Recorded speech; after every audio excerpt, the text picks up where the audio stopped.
Okay, I've waited the 10 minutes. Alright. So how's everyone doing tonight? I know this isn't exactly the best opening, but, you know, gotta do with what you got. As always, it's a Friday. May not be 7 p.m., but it is still within our time frame, which means it is time for Fanfiction Contempt Theater, hosted by SneakyDevil.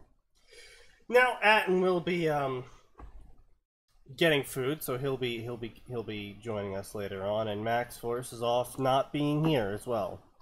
And so obviously it's up to me to completely disappoint all of you, which I am succeeding in right now.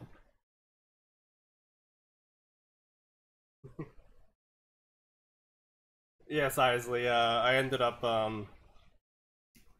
got 7 hours of sleep before this because my sleep schedule's shit. So I was like, you know what? I'll sleep before this. You know, wake up nice and chipper for this. And you know, so I sat down, got some sleep, woke up at 5,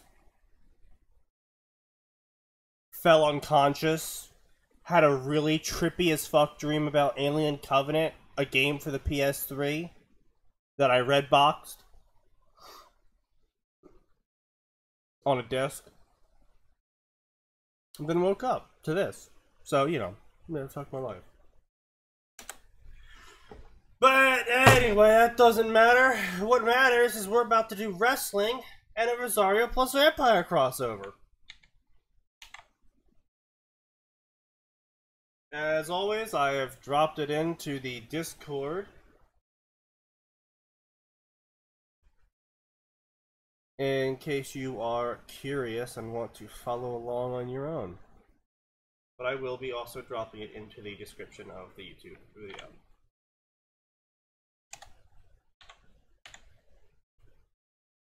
Let's bring it back up. Like us, Anthem. Hope I didn't keep you guys waiting too long. Only an hour, right? But you're used to an hour of disappointment from me already.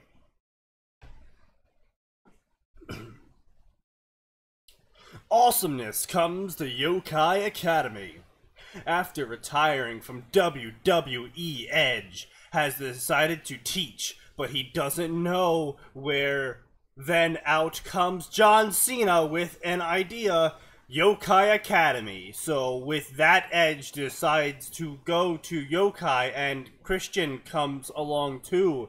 But even then, the awesomeness of Edge and Christian can't be ready for even with some certain girls trying to get ya. So what ya gonna do when Rosario Vampire runs wild on you, brother?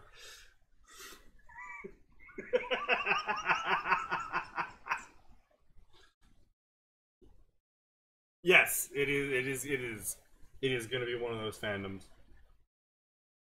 Yeah.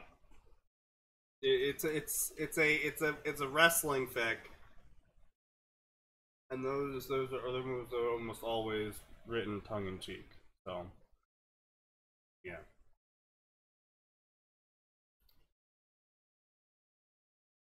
I mean, there's not much to say about this, honestly. I didn't queue this up because I want to talk plot. I didn't queue this up because I want to talk grammar. I queued this up because of it. It's wrestling plus Rosario Vampire.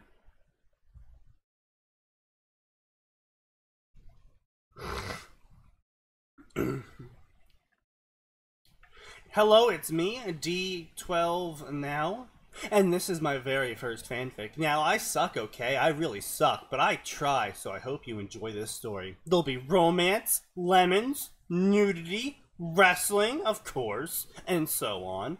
So please be calm and think on a different level about it. Besides, I said it's my first time, so S-face.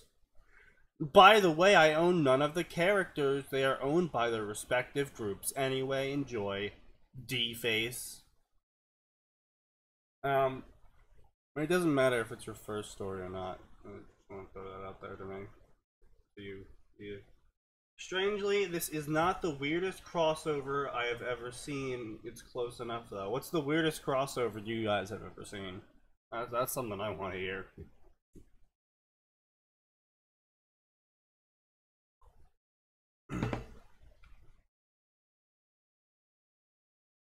As SmackDown finished airing, everybody said their final goodbyes to the Rated R superstar, but then went on to their personal business, leaving two friends to talk to each other one last time as superstars. It's been a blast these past 10 years, said a tearing Christian as he saw his best friend preparing to leave. I know, replied Edge as he got the rest of his stuff ready. Adam Copeland, aka the Rated R superstar Edge, has been in the WWE for over 10 years. But now, because his neck getting badly damaged at the hands of Alberto Del Rio after WrestleMania 27, he now had to retire, giving up the World Heavyweight Championship in the process. I can't do the wrestling announcer voice. I wish I could.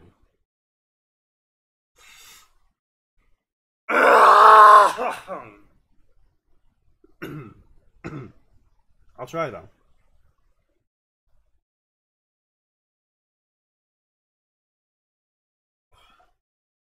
Alright. I'm giving it a shot. No, I don't even know how to start. I know, replied Edge as he got his stuff, the rest of his stuff ready. Edge was a white Canadian male with long blonde hair and a light beard around the chin. He was wearing blue jeans, a white t-shirt with a black jacket. Christian was also a white Canadian male but with short hair, a seeable mustache. What? And had a light beard. He was wearing blue jeans and his merchandise shirt on with a gray jacket. As Edge finished preparing to leave, Christian asked him a certain question. I believe these are actual characters, yeah. You gotta keep in mind, though, that wrestling is more or less a real-life fiction. So, you know.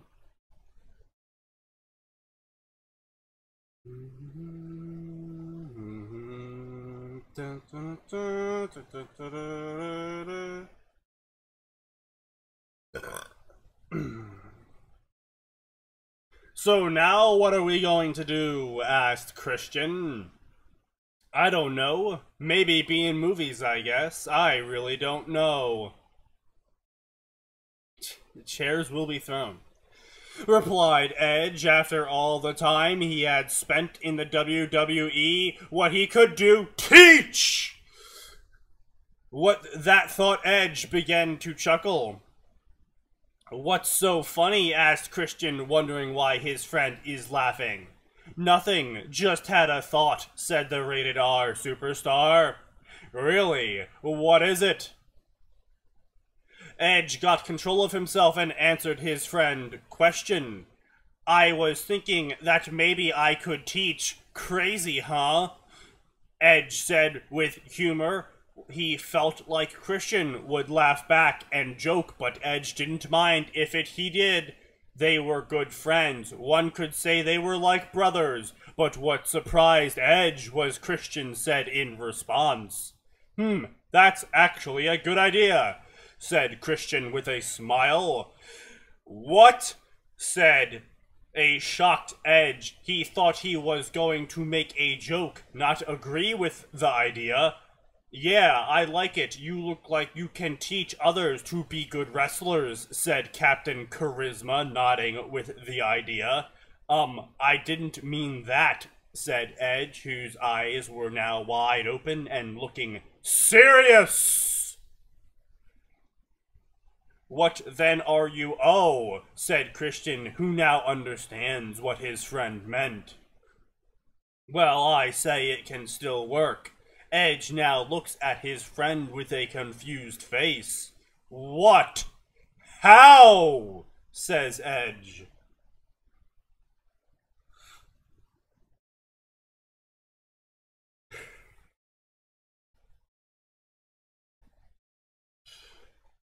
That's pretty good, Isa. That's pretty good.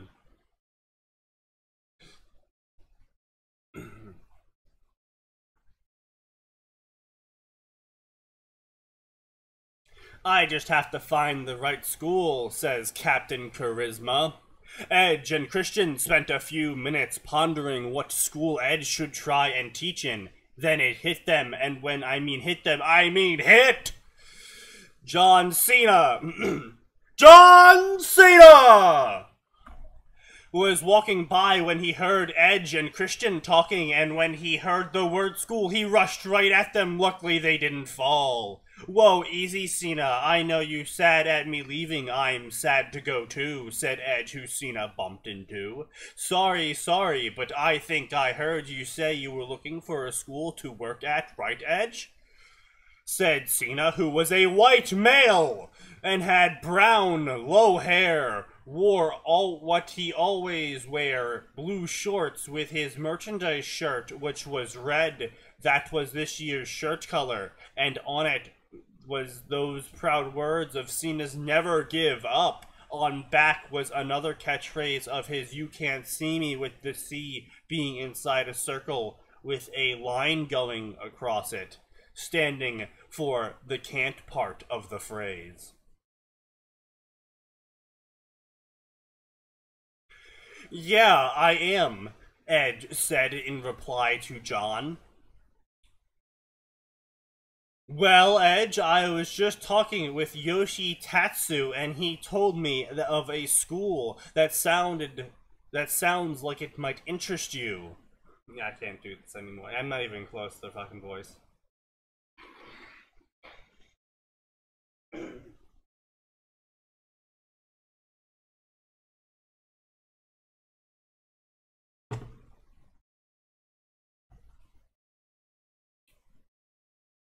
Said Cena with a smile towards one of his greatest rivals ever. Without a doubt, pleased to put on some of the greatest wars in WWE history. I'm listening, said Edge with interest. Me too, said Christian with the same amount of interest, cause if there's a school for Edge, there may be a school for him.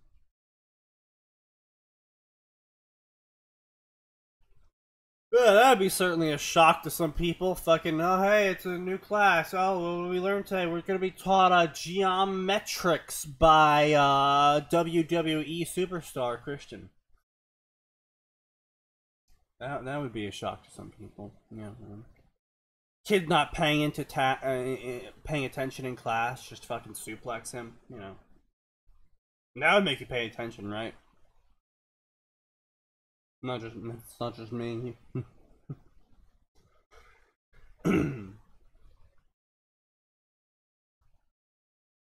Cena looked at these two for a second, thinking, they gonna get off guard from this. Cena looked at the duo, then continued talk about the place. It's in Japan, just so you know, John said, hoping that Edge wouldn't lose interest. Don't care, what's the school, said Edge, who then thought, I don't give a damn where it is, it's better than doing nothing. Oh hell yeah, the place is called Yokai Academy. It's actually a good school from what I heard. So, you want an application, Edge, or not? Asked Cena. Oh hell yeah, I want one, said Edge, who normally doesn't show this kind of energy, but for this he'll make an acceptance. An acceptance?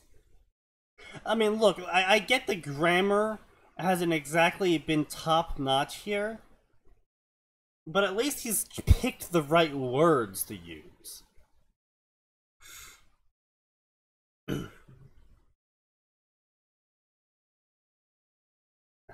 Whatever. Great, I'll tell Yoshi, said a glad John Cena, who went to look for Tatsu. I'll be right back. 5 minutes passed, then Cena came back with the application. All you gotta do is sign this and you're golden, said John. Alright, said Edge, who went quick into signing the application. It only took Edge 2 minutes to finish it, and with that he gave it back to Cena so he can get it to Yoshi. Alright, Edge, I'll be right back. Cena was about to go to Tatsu when he remembered something. Oh yeah, Christian, I forgot I got you one too, here. Christian then took the application and finished it, but then said maybe I should be around here for a while. I'm not ready to leave yet. Don't worry. Yoshi said they allow you to miss days if you really need to, so that means you can still teach and wrestle as well, Christian, said John. That made Christian happy, considering he gets to still compete and be with his friend.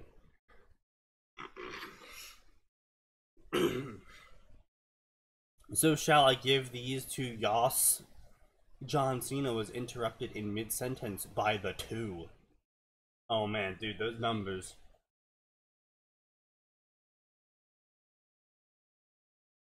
Do I think a class taught by him would be edgy? I realize you're making a joke, but I don't know. I don't know about wrestling. Maybe that's just his name. Maybe he's like some sort of screamo makeup artist on the wrestling stage. I don't fucking know. I don't know wrestling.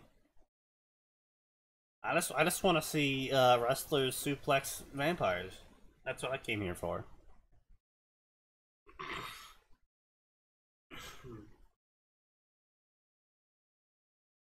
Why wouldn't you? Hurry, said Christian and Edge. And with that, Cena was gone. 3 minutes later, Cena came back and told them the news. Alright, guys, you two can start working on Monday, and I suggest learning the language in case there's no translators, John said with a little chuckle. He was glad that Edge would keep doing something meaningful. Okay, so, okay.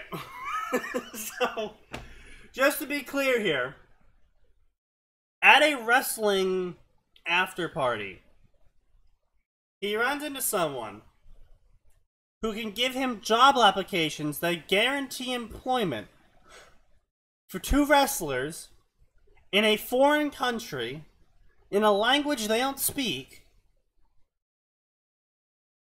For what? Math? Writing? Art? Like, didn't even say what kind of teachers they were. Just say, hey, I give you the teacher job. Just sign here. Alright, you are teacher now.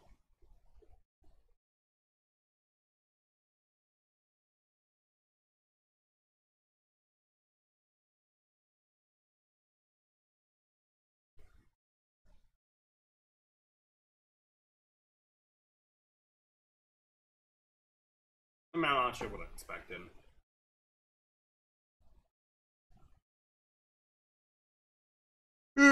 No, he didn't say he'd be teaching wrestling. He actually said the opposite.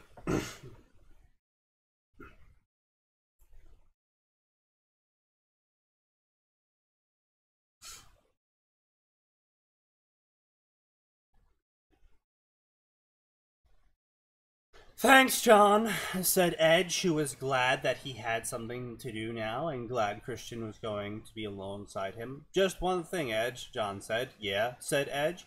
Give as much as you did wrestling to your teaching, Cena said with a smile towards his old rival. Yeah, duh, Edge replied, showing some of his old arrogance towards Cena. This made Christian smile.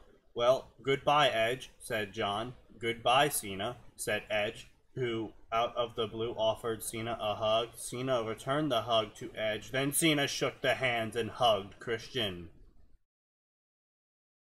Then came Triple H, who was wearing blue jeans and his t-shirt. He shouted hey at the 3 of them, then walked up to Edge.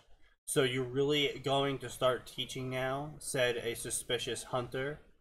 Edge blinked. How do you know? Oh, sorry. How you know? Question mark.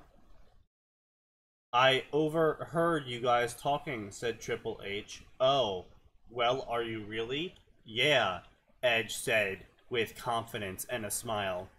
Well, I expect you to make some appearances every now and then for WWE Universe at least, said Triple H, who shook hands with Edge, then looked at Christian and said, I know you're still wrestling, right? Of course, I ain't gone yet, said Christian with pride. Then out of nowhere, other superstars came too, who heard that Edge was going to start teaching. This, of course, caught Edge off guard. How the hell they find out, Edge wondered, while being bombed with numerous oh my goodnesses. Ah, yes, of course. I forgot the secret power of wrestlers to learn anything in a weekend.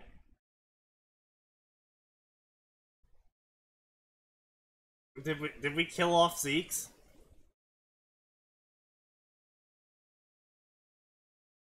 Yeah. We killed off Zeke's. Just couldn't take it, I guess.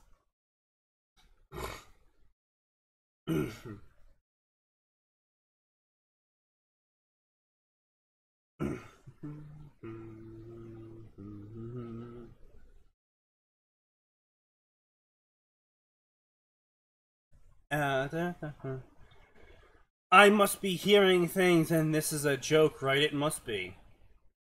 Edge then told them all he really was going to start teaching. Everyone was surprised, so they once again said good luck to him and his new job. Edge then said before they all left that Christian was joining him. This put a worried face on Christian because he didn't expect his friend to do this. Then the comments went to Christian as well. About a half hour has passed before everyone calmed down and asked where he and Christian were going. Edge told them it's Yokai Academy, and everyone raised an eyebrow. Why do you guys look like that? Said both Edge and Christian. Yokai, that sounds like it's in Japan, said Randy Orton, Edge's former tag team partner, raised in rated R-Co and friend. Yeah, it is, said Christian. Everyone started to laugh except Orton, Cena, Hunter, and a few others. Once the others who were laughing noticed that the rest of them wasn't laughing, they all stopped.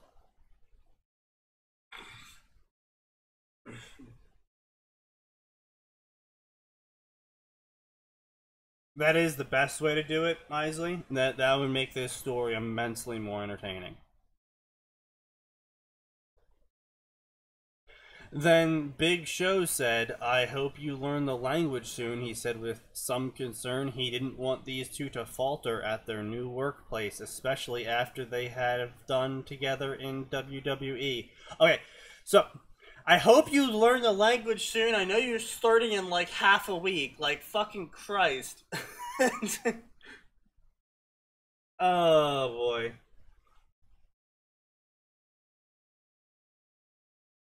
Oh, we know, said the duo. Finally, everyone said their goodbyes and left except Orton, Cena, and Hunter. So, said Orton and Hunter, how you two get to apply for that school?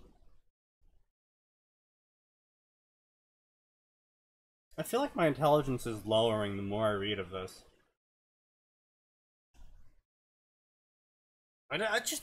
I just want wholesome, suplexed vampires. Is that too much to ask?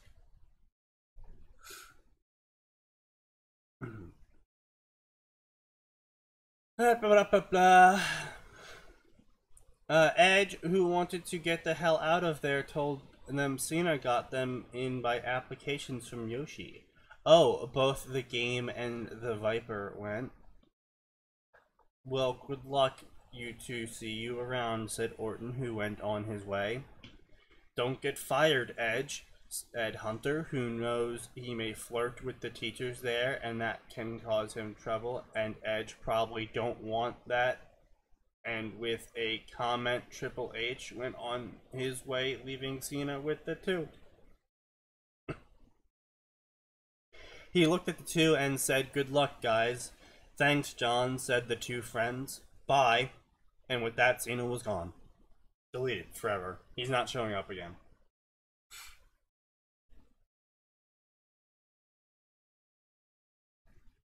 Ah, yes. I completely forgot that all wrestlers are in fact psychics and can harvest linguistic ability from people.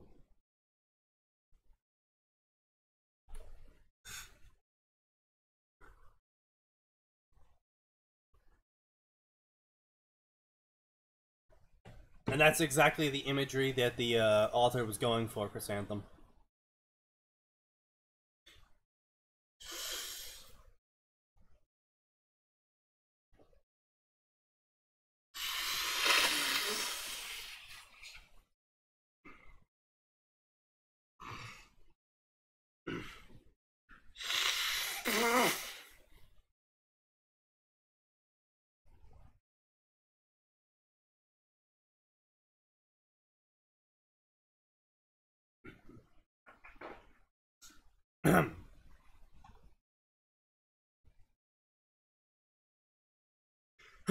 Finally, I can leave, said a relieved Edge, who then started his car and told Christian that they should meet up at a time so they can leave for Japan.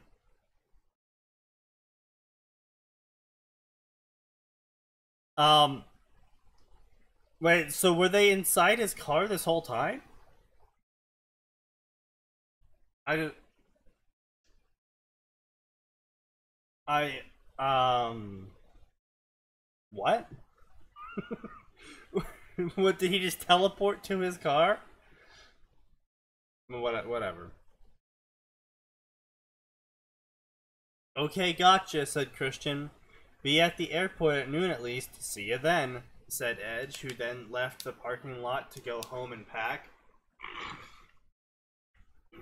Christian waved at his friend till he left, then went to his car and left. But what they didn't know was a surprise waiting at the airport when they were set to arrive. Why is that a new paragraph? Whatever. At noon at the Toronto airport, Edge was waiting for Christian to arrive, and he didn't wait long, only 2 minutes. Edge then spotted Christian and signaled for him. He was seen. Hey, said Edge, ready?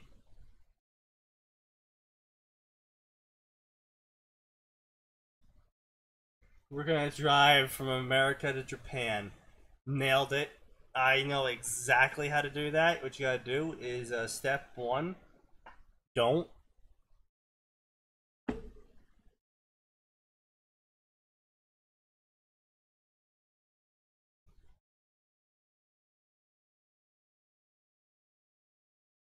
Yeah, said Christian. Who knows, their flight won't be ready for at least an hour, but better safe than sorry. This person also apparently doesn't go to airports.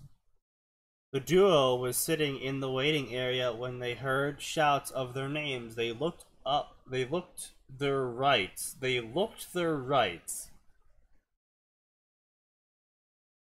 And saw some old faces and one surprised Edge. Wait. Oh, one of the faces surprised Edge. I thought this was gonna turn into like some sort of fucking clone arc already. Like, oh, there's Edge in this group, but there's also Edge next to the Christian. Who's the real Edge?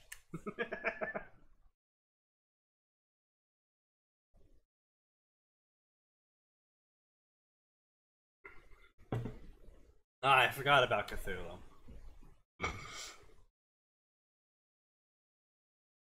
Lita, Edge blinked at the sight of his old flame. Then Christian was shocked because he saw someone else alongside Lita, and she also caught Edge off guard. Trish, said Captain Charisma, who was surprised to see both of them. They both were wearing jeans, but Lita had on a red shirt and Trish had on a blue shirt. Why is that information we need to know? We heard you guys were going to start teaching in Japan. That true? Oh wait, so this person clearly has never been to an airport because airport security would not have let them get to this point unless they had a ticket.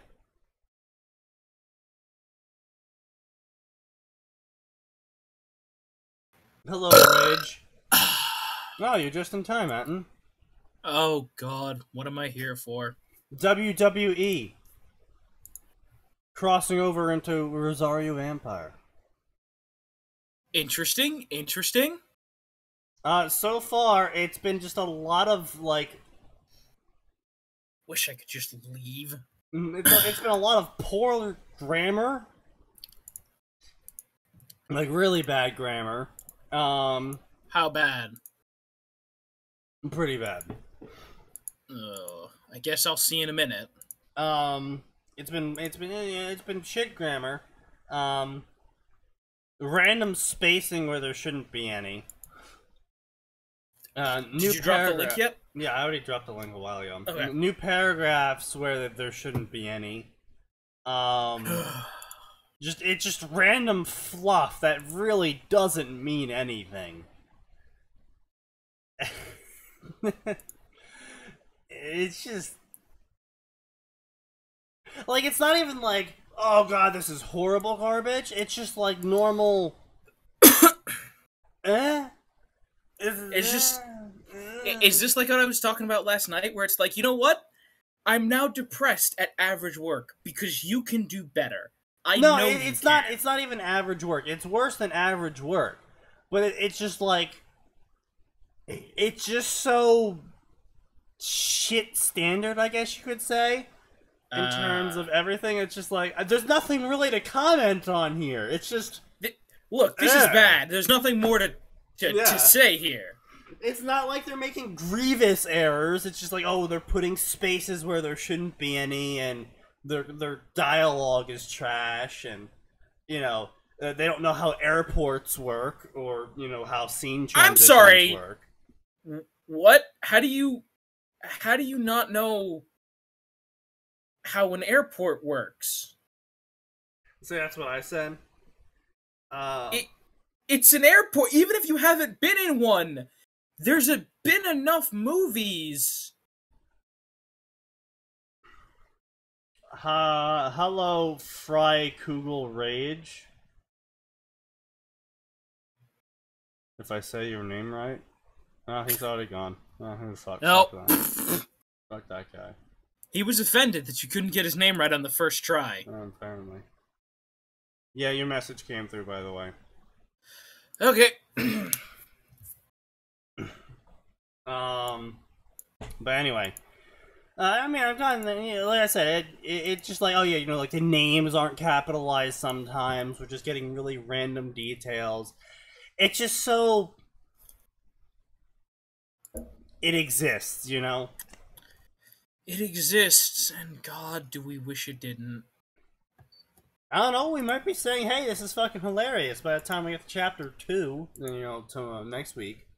I was gonna say, oh, we're coming back to this pile of trash. I want to see a vampire getting suplexed! Alright, I'll admit, that's a worthy goal.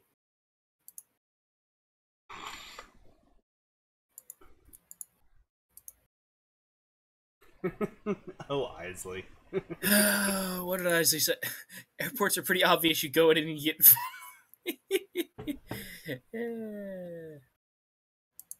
He's not wrong. No, he's not. At least here in America.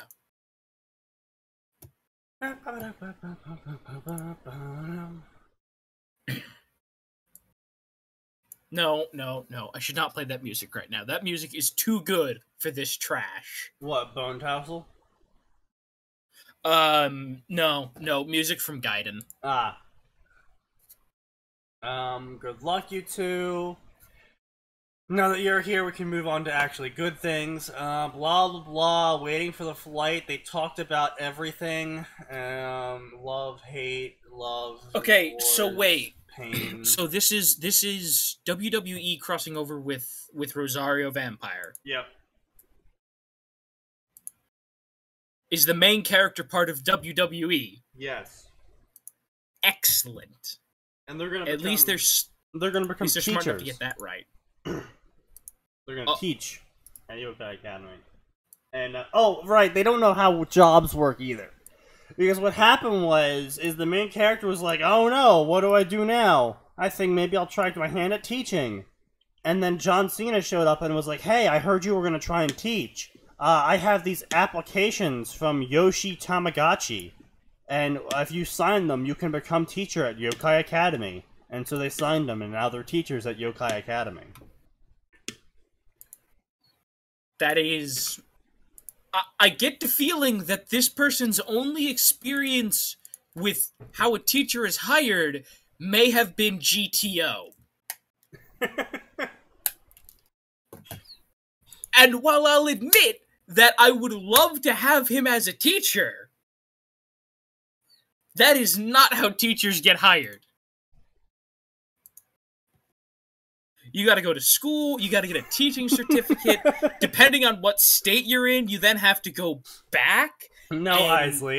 Get a master's. His last name was not Tamagotchi, but I completely forgot it, so I'm just like... Tamagotchi.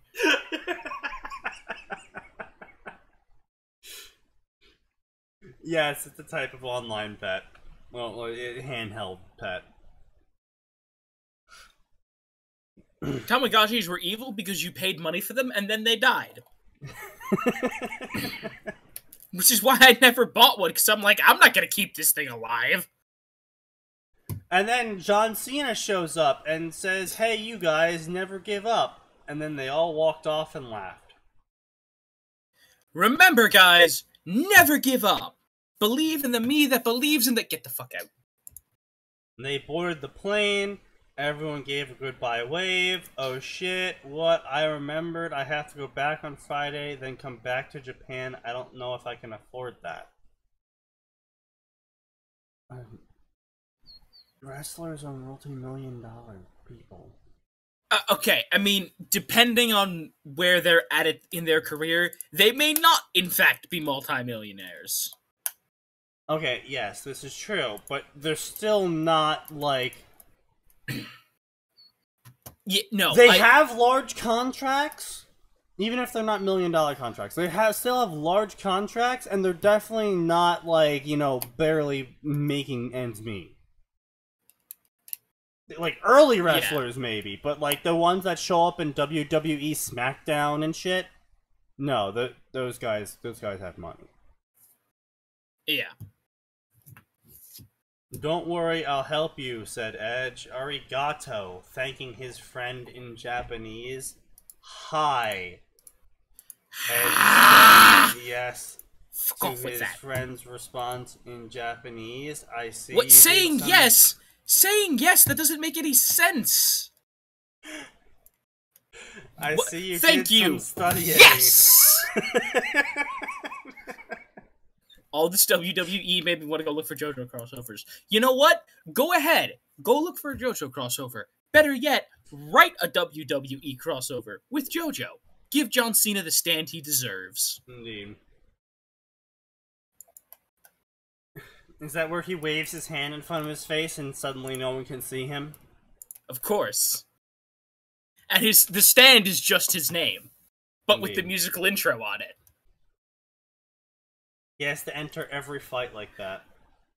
I was gonna say, and let's be real. Come on now. That won't be that won't be the most ridiculous thing to show up in JoJo's Bizarre Adventure. No, it will not.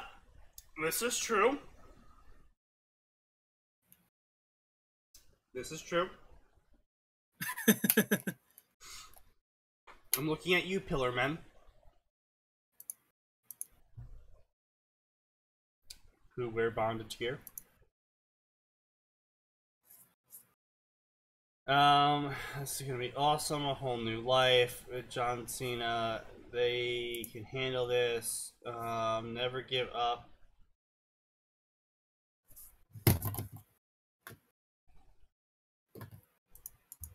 This is just... It's trash. Yeah. The end. It's just standard trash. It's not even any sort of special trash. It's just... I was gonna say, you don't even rate our special trash. You're just... trash. Alright, so, the one on the left is Christian, and the one on the right is Edge, it looks like. He did... I don't know. I don't know anything about WWE, so... The profile pic is the two main characters. Ah, of course it is. Really, Christian times Kurumu and Edge times Mizor. Wow. Right. Well, we'll be coming back to this on Tuesday, and it will be at 7 p.m. Not at fuck off a stand. Yeah. All right. So just some fucking dumb shit. Let's see what the fuck's this.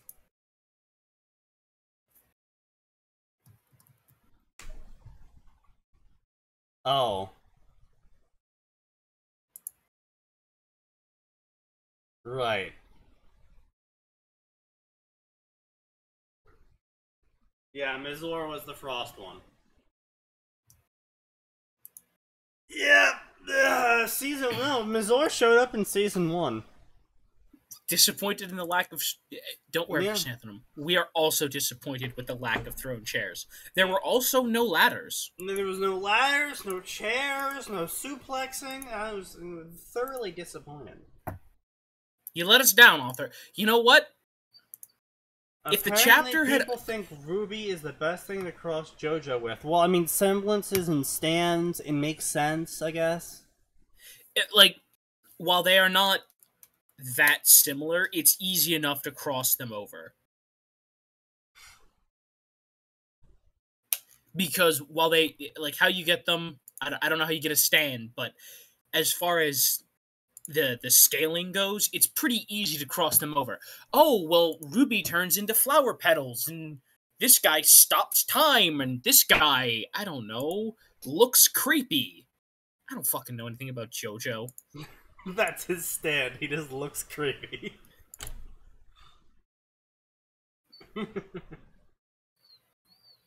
Okay, so, I don't think I want to touch this story. This is a just fucking stupid story, so read it at your own risk.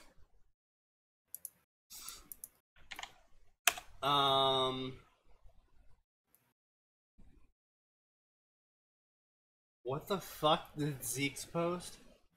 House of the Red Moon or Gift of a Demon. Itachi and Sasuke make themselves some sex slaves from Konoha that is rumored to be a lost demonic settlement. Ooh boy, do we exercise the banhammer for that one, Sneaky? I'm just gonna pretend it doesn't exist.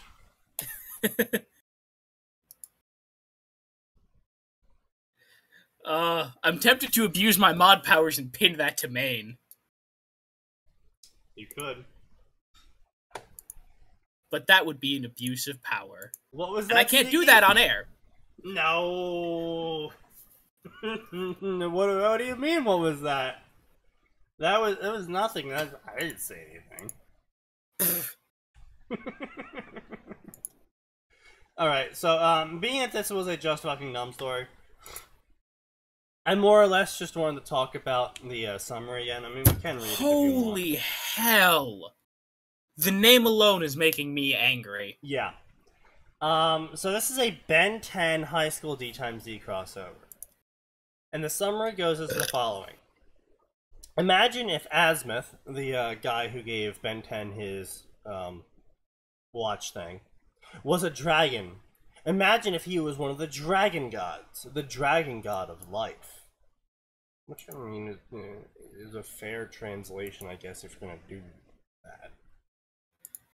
Sometime during the Great War, he was sealed inside a sacred gear which enables whoever wields it with the power to transform into fearsome beasts of immense power.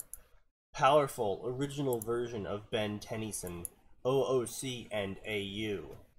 Nudity and swearing. Well, what's the point then? Yeah, see, that's why I queued this up.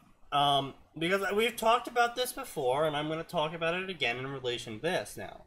We're going to talk about it until you people get it through your fucking heads. I mean, I only wish we had more of an audience. But, because everyone here has already heard us talk about it several times, and they know. But, sharing my suffering with the audience. Like I always say, there's three things that draw. There's the plot, there's the characters, and there's the setting. I'm not sure this one fulfills any of those three. Because the character is all out of character, so that one's gone. I guess you could read this for the plot, but it's like...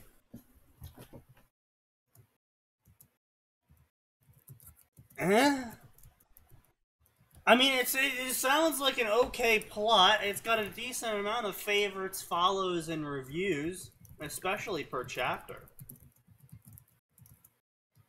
But at the same time, and the setting is, well, it's D times D with an extra dragon thrown into the mix. I don't know. I guess my real problem with the whole thing is the fact that they're just like, oh, it's Ben 10. Except it's a sacred gear instead of an alien artifact. And there's a dragon inside it. Giving him creatures? Which is, I think that's my problem. Is the artifact that gives him the various creatures to turn into in the show Ben 10 are creatures that are real across the galaxy. And, you know... Yeah, well, I was gonna say, I mean, that was the thing, like, oh, well, there's a four-armed alien. Yeah, and it's a four-armed alien. And there's an entire race of aliens that move at, like, supersonic speeds. Well, yeah. Like, the idea of making the Omni Watch thing sacred gear isn't a bad idea in of itself. But the main problem there comes from the basis of what the Omni Watch thing is. It's a device that has the stored data of all the creatures that exist.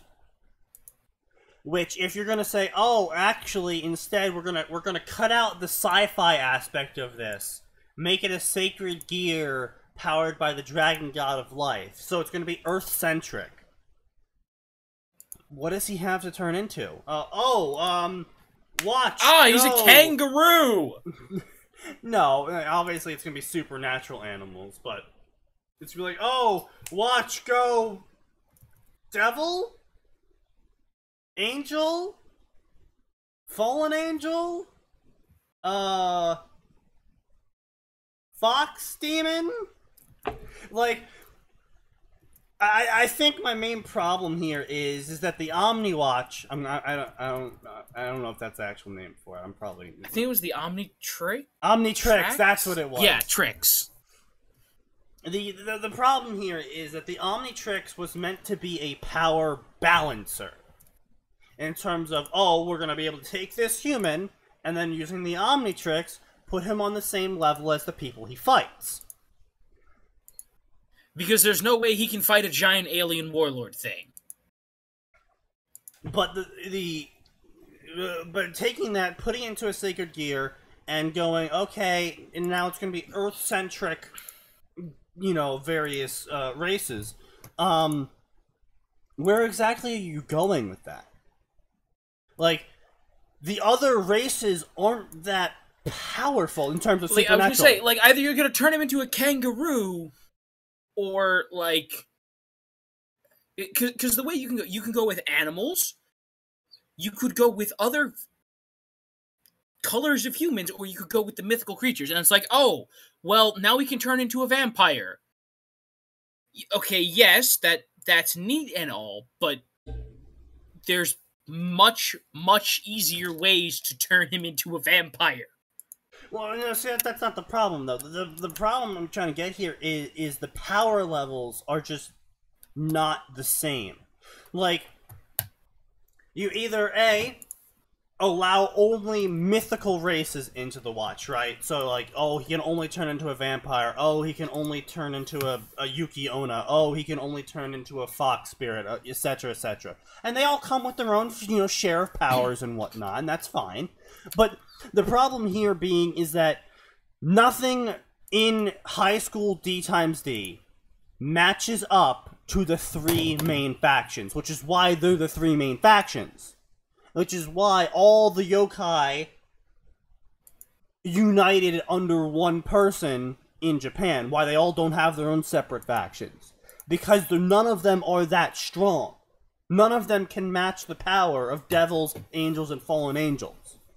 So, okay, yes, he's a human, and now he's being upgraded to a monster that's slightly stronger than a human, but still not as strong as a devil, angel, etc.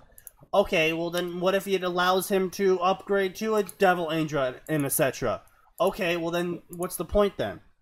Like you say, now everything else is a cakewalk. Until he gets to the actual...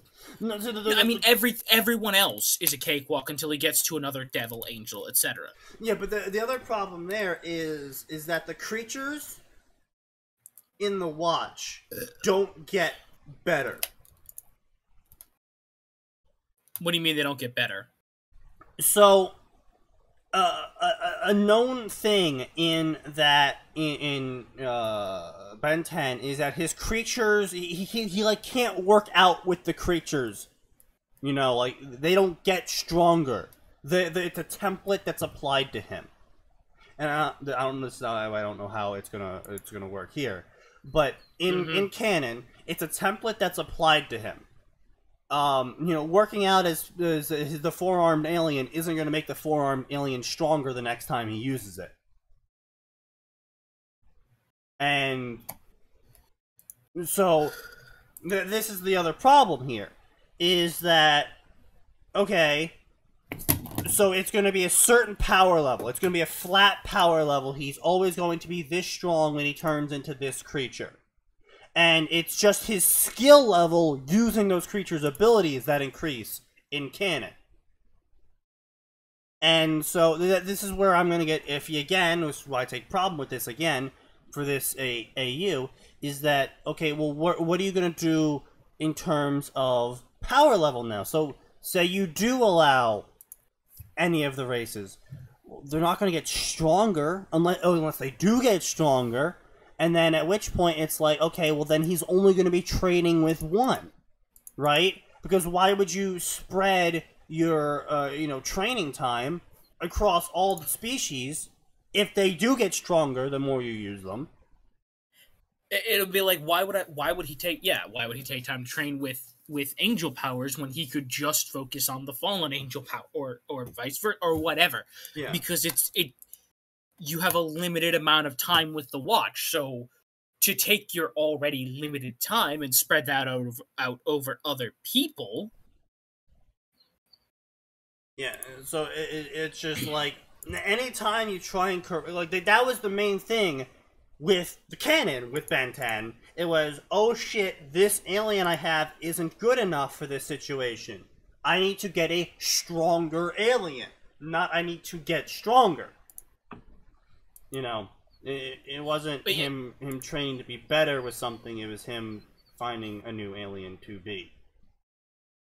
Yeah, it's like, oh, well, this four-armed guy's really strong, but that's a problem, because the other guy's just running away from me. Oh, now I can go fast or be strong.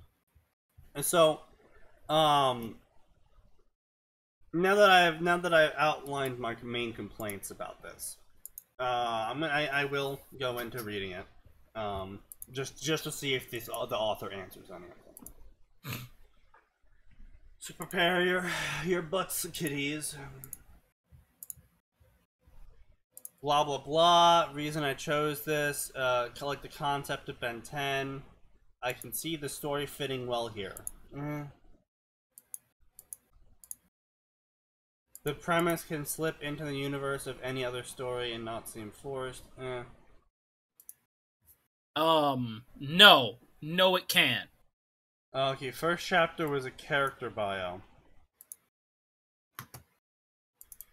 Blah blah blah. And then Britain, American, English, blah blah blah. Bands, Queen. So completely AU Ben 10. What if I took Ben 10? And I made him not Ben 10. What if I took Ben 10, completely removed everything that made him Ben 10, and then wrote my own? I actually call this meat puppeting. You might have heard me say this a couple times before. I got it from Supernatural, of course.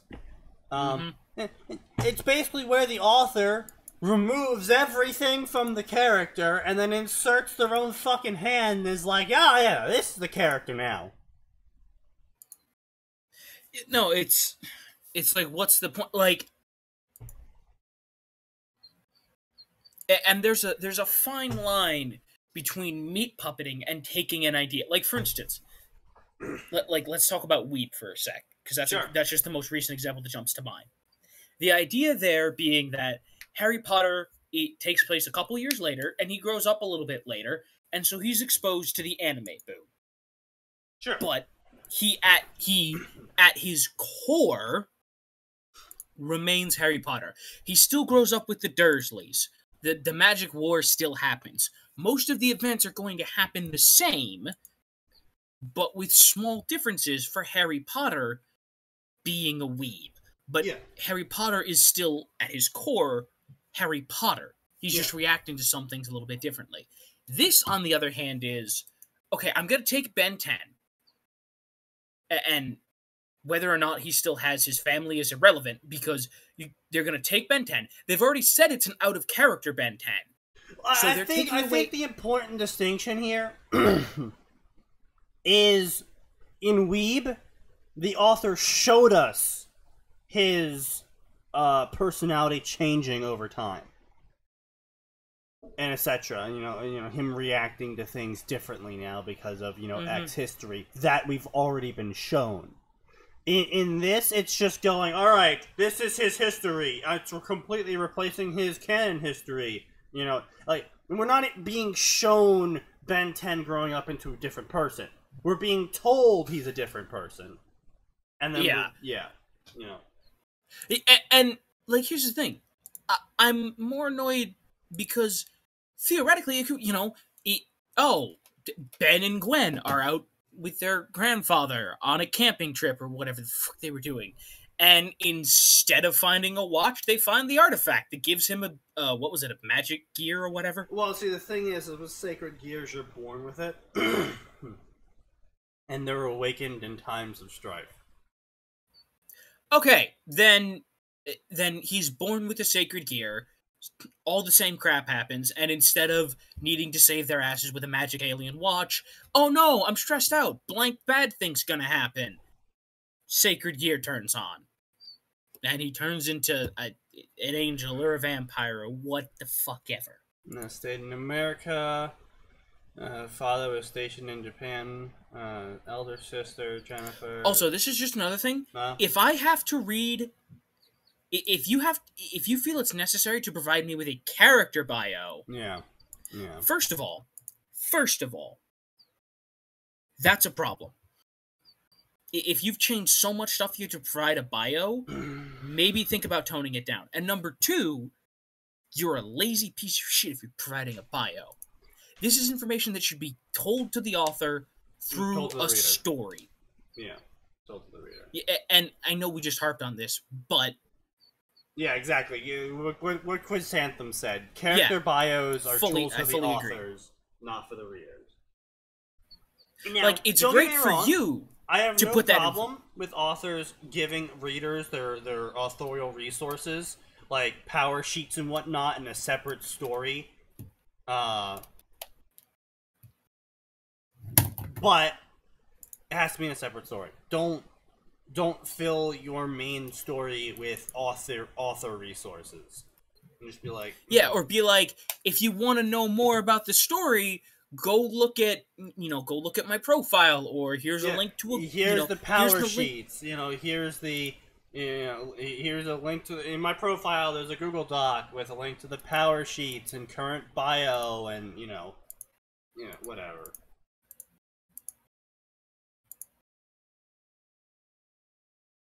But yeah, okay, so here we go. Transformation gear enables the user to transform into demons of the underworld.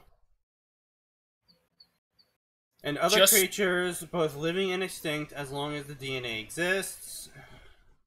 Balance Breaker for his gear enables the wielder to evolve the demon they have become into their ultimate form, unlocking new powers and abilities. The amount of time allowed dependent on the personal strength of the wielder. It's important that each form requires different levels of power due to the different levels of power.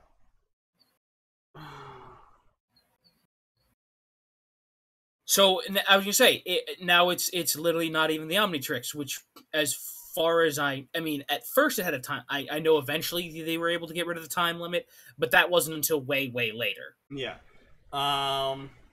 Dragon God, Azimuth, God of Life, Great Red, Dimension. Really? What? The Dragon God Azimuth, the Dragon God of Life, who came into being the same time as the Great Red, the Dragon God of Dreams, and Ophis, the Dragon God of Void.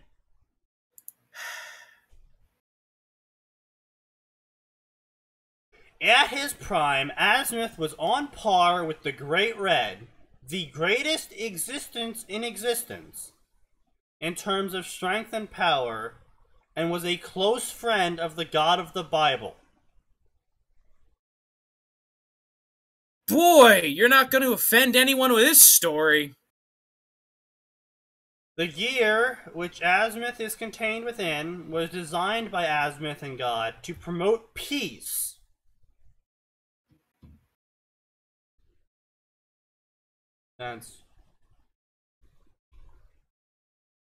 So basically, it's not the Omnitrix and it's not Ben 10, it's just something called the Omnitrix, and it's just a meat sock puppet called Ben 10.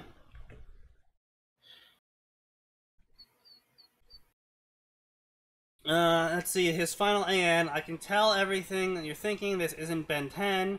I mentioned in the summary that I'm changing him completely. The reason I'm keeping the name is a homage. Then why the fuck even bother? Okay, that's not how... It's not how homage works. Also, fuck you. Like... Yeah, no, Big Red is the god of D&D. Of D times D. D&D. There you go. I mean, the Great Reds were also basically the gods of D&D. Yeah. Should we even bother reading chapter 1? I say just cruise through it. Yeah. Like, just do the blahs. See if there's anything horribly egregious. And then when there is, we'll get angry. And then we'll move on with our day. Alright, fair enough. But, you know, this is exactly what I'm talking about. You know, it's just like... I think the biggest problem I have with it is that they are using the Ben 10 fandom as an excuse to write the OC, I guess is the best way to put it. Yeah, well, I was going to say, we've talked about this before when they want to write their own original fiction, but they want other people to read it. Yeah, so they more or less just go, oh, it's Ben 10, and he's wearing the Omnitrix. But he isn't Ben 10. He's not wearing the Omnitrix, and it has nothing to do with Ben 10 in the slightest. Yeah, exactly. And it's just like, then what's the fucking point? I mean, and I'm all for people writing this kind of stuff. You know, go ahead. Fucking go crack at it, man. But at least be honest. You know, be honest about what it is and what you're writing. It's the same opinion that I have for the coffee shop AUs, the school AUs, the medieval AUs, the racing AUs. It's just like, just fucking be honest about what you're writing. You're not writing Naruto. You're writing characters that look and act like Naruto in the modern day in a coffee shop. That's not Naruto. Naruto is shonen. It has nothing to do with Naruto. Like, you're missing a key element of Naruto, which is ninjas trying to murder other ninjas. Now, if you're going to keep that in a coffee shop, A, I applaud you, and B, I look forward to seeing how well it goes. Now, see, that would be a good AU. I would be highly amused by that sort of AU. But that's not the norm. The norm is they're all normal humans in this day, time, etc. And the only thing they have in common is their names and looks. And it's just like... or even if you set it in the modern day and you kept all the things, like you kept the ninja abilities and you kept the bloodlines, but it's reached the point where everyone's a ninja and most people have a bloodline. So now it's not special. So now you have people in the coffee shop now you have more interesting stuff, like, this guy works in the coffee shop, but he has the Byakugan. Okay, Isley does bring up a good point. With Core Alaran, he does an AU. He does a medieval AU. He does a medieval RPG AU. For Ruby. Okay, I haven't read it, so I can't comment on it. You totally should. It's actually really good.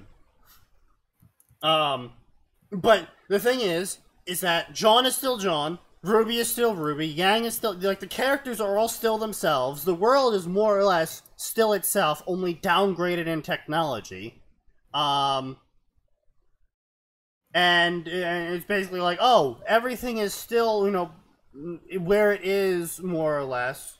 Obviously, some things have changed, but, everything is more or less where it, in terms of we're not being ass-fucked by Grimm levels of ass-fucked. Because RPG stats now, and now we have heroes that are, like, level 100, and they go around, like, one-shotting big-ass Grimm, but they're rare, and then they die, and so they need to get more heroes, and, It's an RPG. Yeah. And he does an excellent job of incorporating it into the world, and I was just like, wow, this is really good. Well, I was going to say, and that, first of all, that is one of the most important parts is it good? Because if it's good, it's still acceptable. Yeah. Like, yeah. But this is the most important part. While it's a medieval Ruby, the only difference, the only real difference, besides it being an RPG, is that technology has been downgraded. Yeah. That's the biggest difference. It's still remnant. Still remnant. The Grimm are still the Grimm. Weapons are still weapons. Aura is still aura. Etc. Etc. Etc. Yeah. So there's not going to be as many kick-ass gun scythes. Oh well. Ruby's still Ruby. Yang is still Yang. But it's Ben 10, who isn't Ben 10, with an Omnitrix that isn't the Omnitrix, with a family that isn't even his family. Yeah. Chrysanthem says, way more people read fan fictions online than original stories, so you get desperate. And I do understand that. I have talked with several authors before about their story being in the wrong section, about, their story not belonging on here. And I understand. I feel for them. If they put it in other sections, people wouldn't read it. But that's like, I don't fucking know, that's like putting your book into the New York bestseller section when it's not a New York bestseller because you want people to buy and read it. It's dishonest. Yeah. And I have a huge problem when it comes to the honesty of people. It's one of my personal peeves. Well, not just the personal feed, but look, I'm sorry you have a cool idea and no one reads it, but keep writing it for the people that are reading it. Like, don't focus on the like you guys write a Dark Souls fan fiction. Don't focus on the fact that no one reads Dark Souls fan fiction. Sorry, but very few people read Dark Souls fan fiction. Yeah, it's true. Focus on the fact that you have people who do want to read your story, and focus on writing it for them, and focus on writing, getting, not, this part isn't specifically aimed at you, but as a writer, focus on getting better as a writer for the people who read your story, so that you can bring them a better story, so that you can give them something even better than what they came for. Yeah, that is the other thing, is when people do not properly label and do not properly organize their stories and do not put it in the right section, when there are people out there, like me, for example, that go out and search for that kind of shit, but then we can't find it because it's buried in the 10 bajillion Naruto stories, but you didn't want to call it a crossover, because you wanted people to read it. It's like, okay, well, great, now you have people reading it, except for the people that want to read it. They can't find it. You know? It's just frustrating to me because it defeats the point of organizing everything. It's frustrating to other people because then they can't find it, or they do find it and they're like, why the fuck is this here? You know.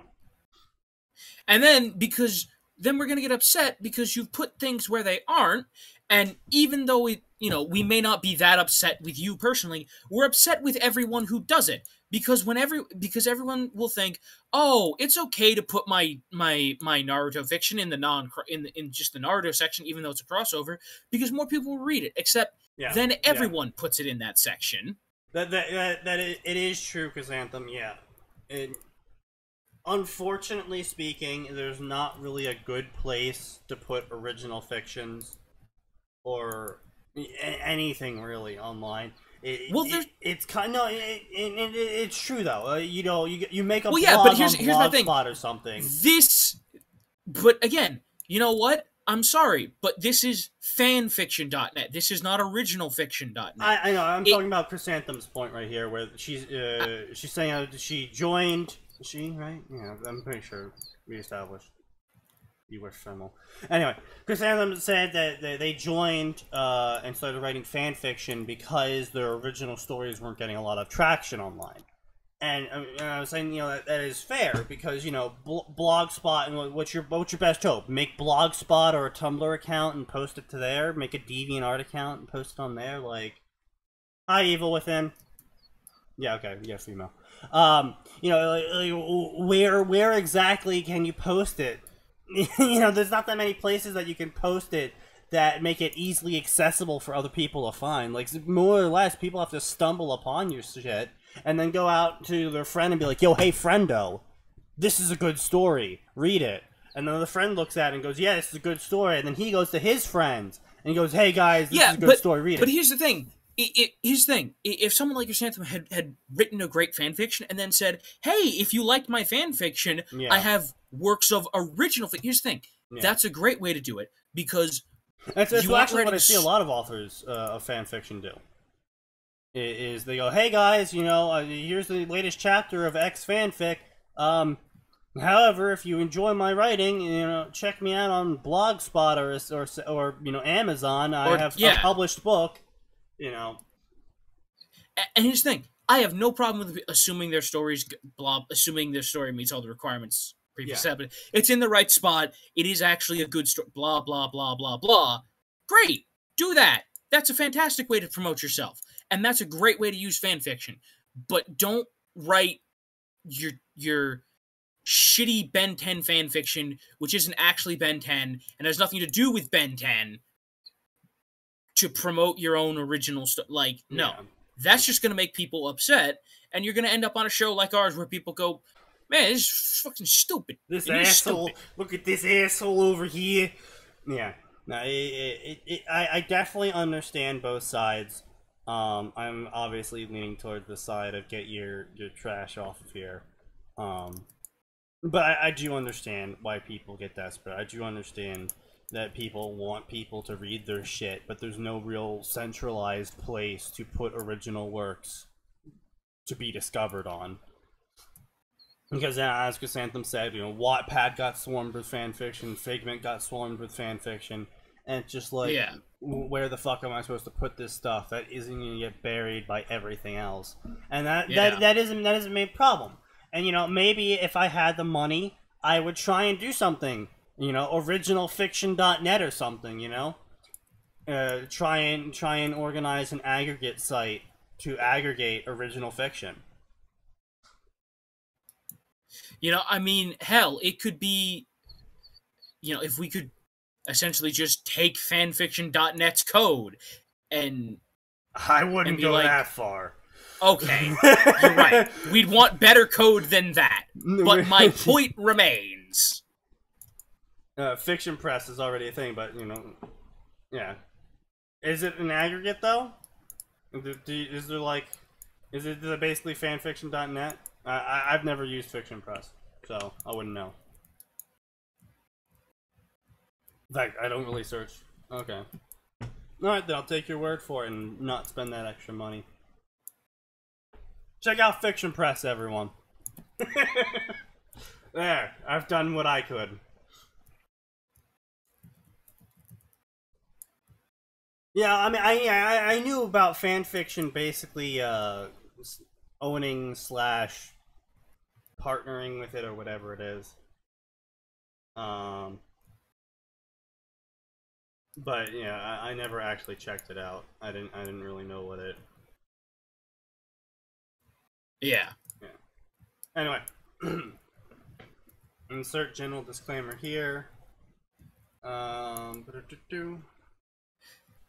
Red. I was gonna say, we aren't sponsored by them, so we don't have to disclose anything. Because we don't... God, I wish we had to disclose that this was an ad. But it's not, so we can't. I wish we were getting paid for this. I know. Red, same red as his hair. Ben strode in the corner, rapidly darkening. I'm sorry, red? Yeah, you know, Rias. You know, it's talking about Rias's hair color. And apparently blood's coming down his arm. Dark red hair down to her waist. Call of death. It was her voice. Not today. You're not going to die. Beep, beep, beep. Beep, boop. It was a dream. His alarm woke him up. That seems so real. Oh, oh, what's that? It looks like he's foreseeing his death, guys.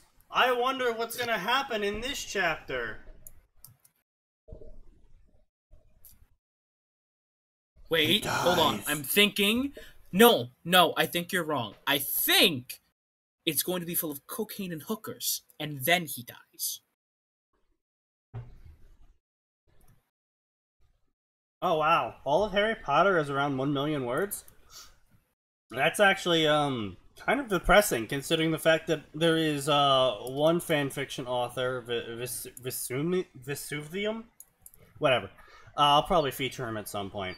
The dude writes, fanfiction crossovers with Harry Potter, Ranma, and Star Wars, and etc. But he's around 5 million words written right now. I was gonna say, here's my question. At what point, Sneaky, do we feature the longest work of human fiction ever? We're not. Which is a super... No. Oh, come on! You don't want to dedicate 4 years of the show? No. We're not talking about that. It doesn't exist. Yes, it does! No, it doesn't. Yes, it does! I refuse to acknowledge its existence. Just because you refuse to acknowledge the existence of it doesn't mean it doesn't exist, Sneaky. There we go. Here's a crackfic challenge for anyone listening. Benjamin Franklin and George Washington end up in the D times D universe. What is the point of that? I don't know. That's why it's a crackfic. Oh, you're just gonna leave it up to them to figure that one out, are you? Exactly. You know, maybe they shoot lasers out of their teeth. I don't fucking know. They have sacred gears relating to their presidential term and their ability to write almanacs. So what? George Washington secretly in the night can cross rivers and cut throats of people? And yes. Ben Franklin has a kite that shoots lightning? Yes. He can also always tell you when there's an eclipse. Of course. How useful a power. Yeah, I mean, if there's, I don't know, werewolves or something, I don't know. Anyway, blah, blah, blah, blah. It's not my terrible idea, it's your terrible idea. Dreaming, blah, blah, blah. Never saw this girl before. It's a common color in manga. Blah, blah, blah. You know, put on clothes, issues, strict dress code. Wait a second. He's going to Kuo, but has never seen Rias.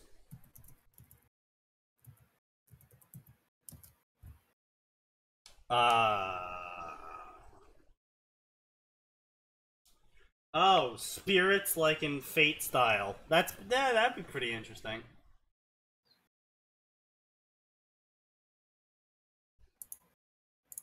You would have to get pretty fucking creative, though, to give them phantasms. Anyway, let's move on.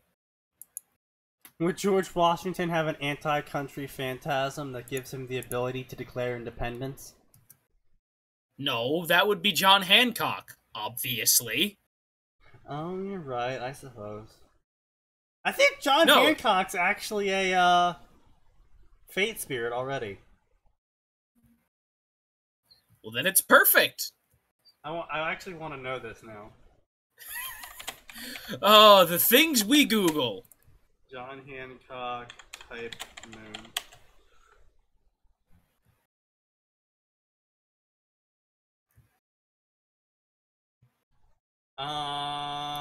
John Hancock is part of the. Oh no, that was the shit.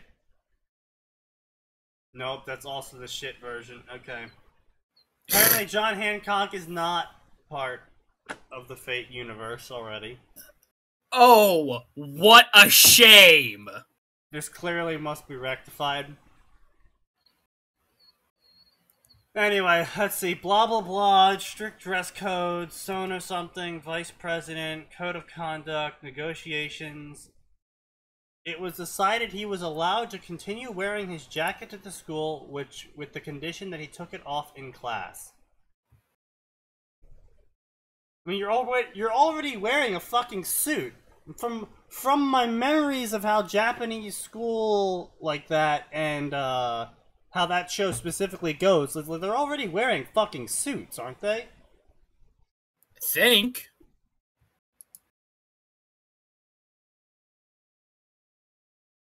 Yeah, our Dark Souls story is around 70k words right now, and we're like, I'd say 2/3 of the way done.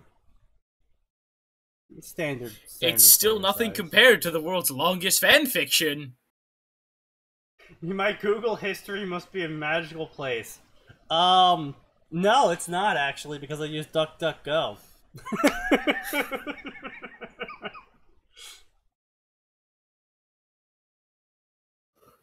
Anyway, blah blah blah, he's wearing his jacket. Oh, isn't that so witty and clever? It's a homage to Ben 10. Fucking, because there's nothing else in Ben 10. Nothing else you could do at all. Ben looked at the clock. He would be late. Approach the gates. Blah blah blah. Child that attends here. Investment in the school.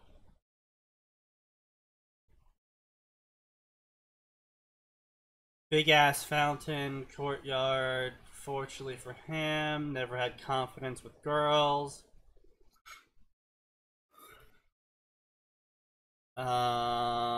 Jen, sister, fighting, taekwondo club, whole childhood, painful, sisters, punching bag, funny, look at these jokes he's making, oh, he needs a punching bag for his sister, and they had him for that purpose. And blah blah blah, headphones, foreign student, fashion style, does he think he's too good for this? I hope he's not a pervert. Yes, because that's the first thing people think about a new potential classmate. Yes, the longest fic is Smash Bros fanfic, Kaisley. It is, it's garbage, actually. I haven't read it. I don't know if it's garbage, but all I know is that it is the longest. It's not even the longest fanfiction. It is the single longest, currently, the single longest work of fiction mankind has produced.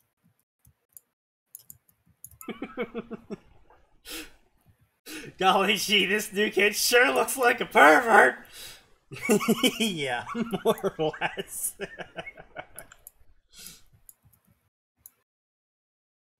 I wouldn't say that. I would say that if someone really wanted to, they could certainly make a multi-million word Naruto fanfic.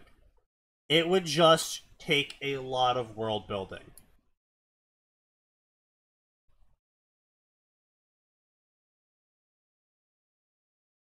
I have no idea what you're talking about, Isley.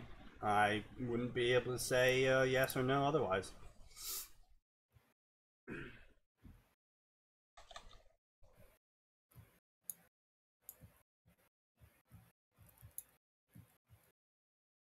Anyway. Earphones playing music in his ears, blah blah blah, awkward moments, social awkwardness, like to keep himself out of trouble, less popular in school, no trouble acknowledging that he was weird, he wasn't a member of clubs, Ben would always stop listening, blah blah, what could she think, he was socially awkward,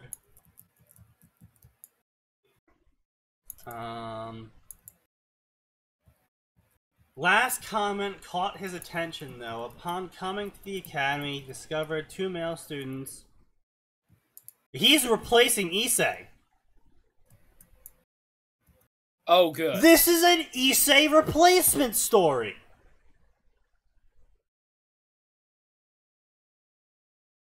As if it wasn't already trash enough. Yeah. No, this is straight up a fucking Issei replacement story.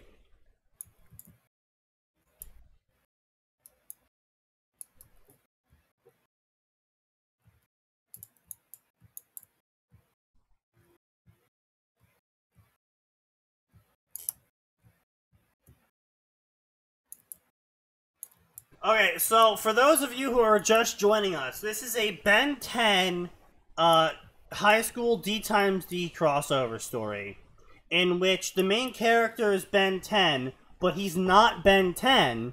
He has an Omnitrix from Ben 10. That isn't an Omnitrix. But it isn't an Omnitrix. And he's replacing the main character of this story.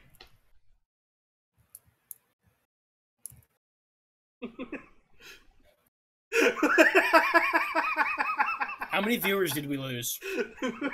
No, it's just Evil Within flipping.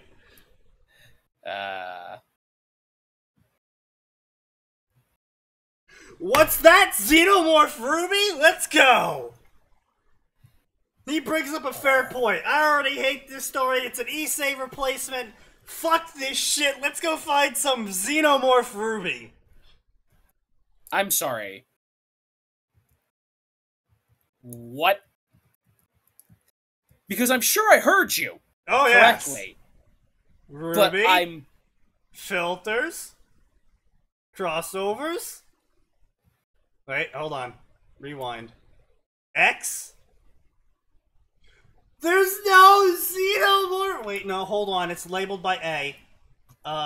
Alien vs. Predator. Boom! Found some!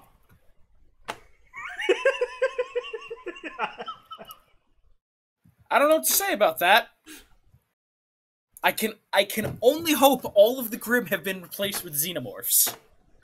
Evil says he's gonna report me. For what?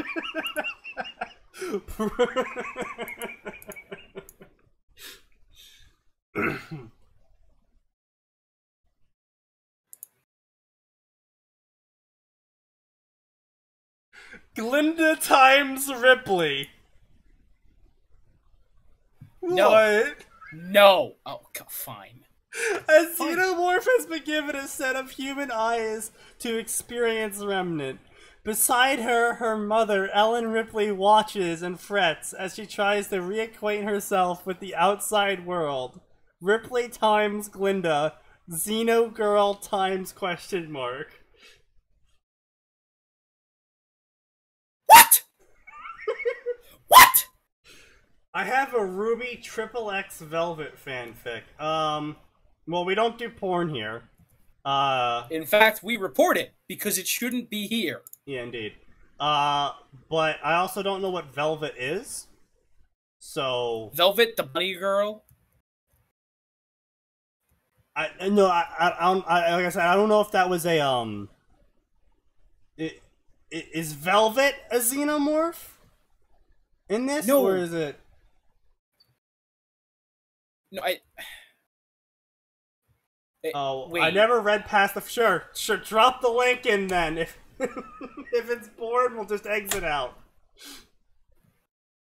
After reporting it, of course.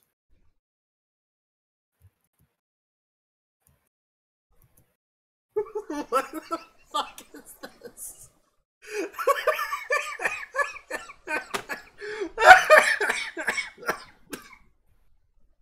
You all right there, boy? Oh no!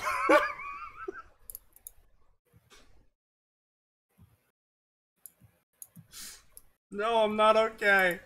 The Serpent and the Hare, Ruby Velvet times Xenomorph Male Reader.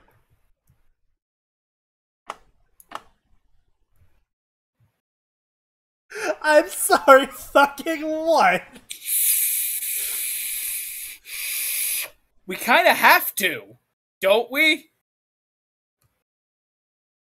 Like, Sneaky, this is like what started the show. This is like when we found out there was Reaper sex.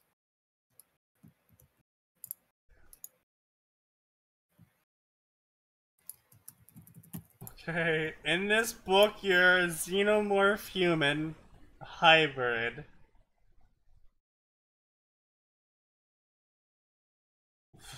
The fucking shit. No, fuck this shit.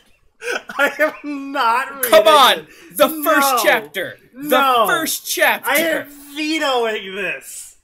No! No! No! You have overridden our vetoes so many times. You read it. You read it and you suffer. No! You can read it. I'm not. No! Oh, what I'm not a gonna tough touch shit. this.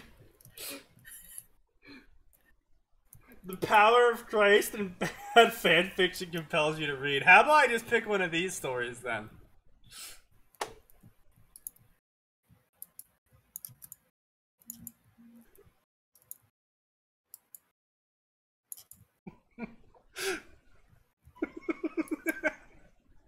Fucking. Alright, eeny, meeny, miny, mo. Fuck this shit, let's go. So eloquent. Ruby, a hive's new tale. Is this anything like A Knight's Tale but with xenomorphs? As always, I'll be dropping the links into the Discord found below. My Little Pony's Bizarre Adventures. That's a JoJo Bizarre Adventure My Little Pony crossover. Of 300k words. I'm not sure what I'm more disappointed with. That exists, or someone wrote 300 words of it. 300,000 words of it. Hello, Hankata. Notice I add you to the rank and file. Anyway.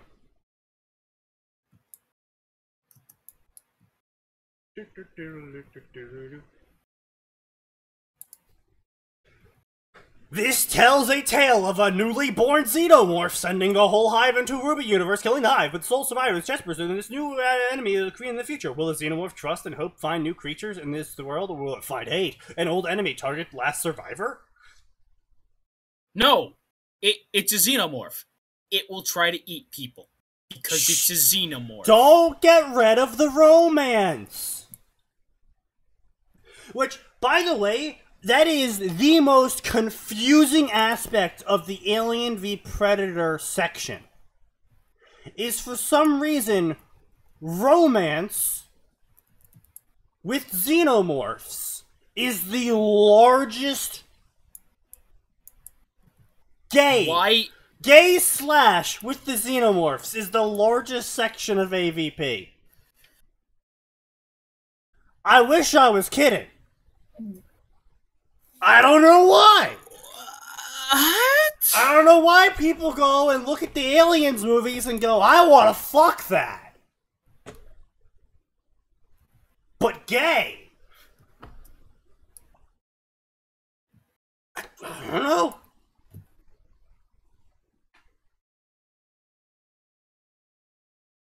Anyway, let's get into this. Y'all motherfuckers need Jesus. Third person. A man was in the wall surrounded in slime, meaning he was in the hive of the xenomorphs. The man looked around to see an egg already open with a spider-like creature dead on the ground. The man knew what that meant, and he seen a magnum on the wall next to him. He tried to grab it, only to feel something moving in his chest. The man yelled in pain as a creature exploded out of the chest of the man, screeching. I mean, at least he doesn't have bad grammar. I mean, yeah, because that's the... We're gonna commend this for good grammar. He hasn't misspelled any words, and his grammar isn't horrendous. Questionable, but not horrendous.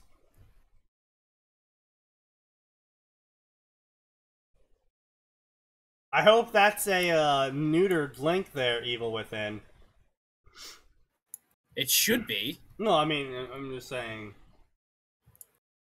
I mean, yeah, I'll pull this up. I'll pull this up. Surrender, you're a bitch.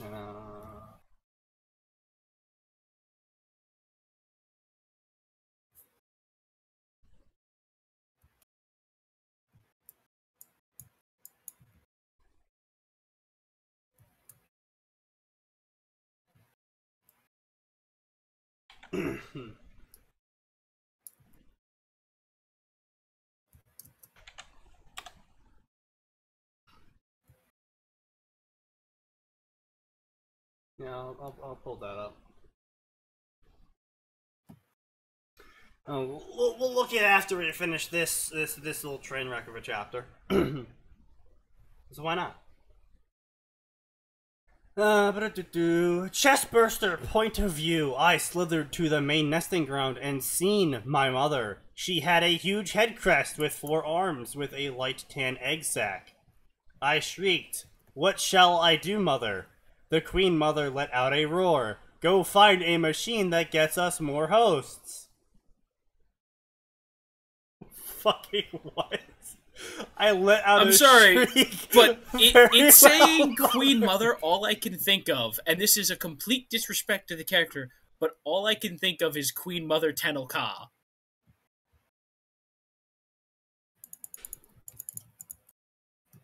It's sad that this is the best written story you have found tonight. I'm not just sure for who it's sad for.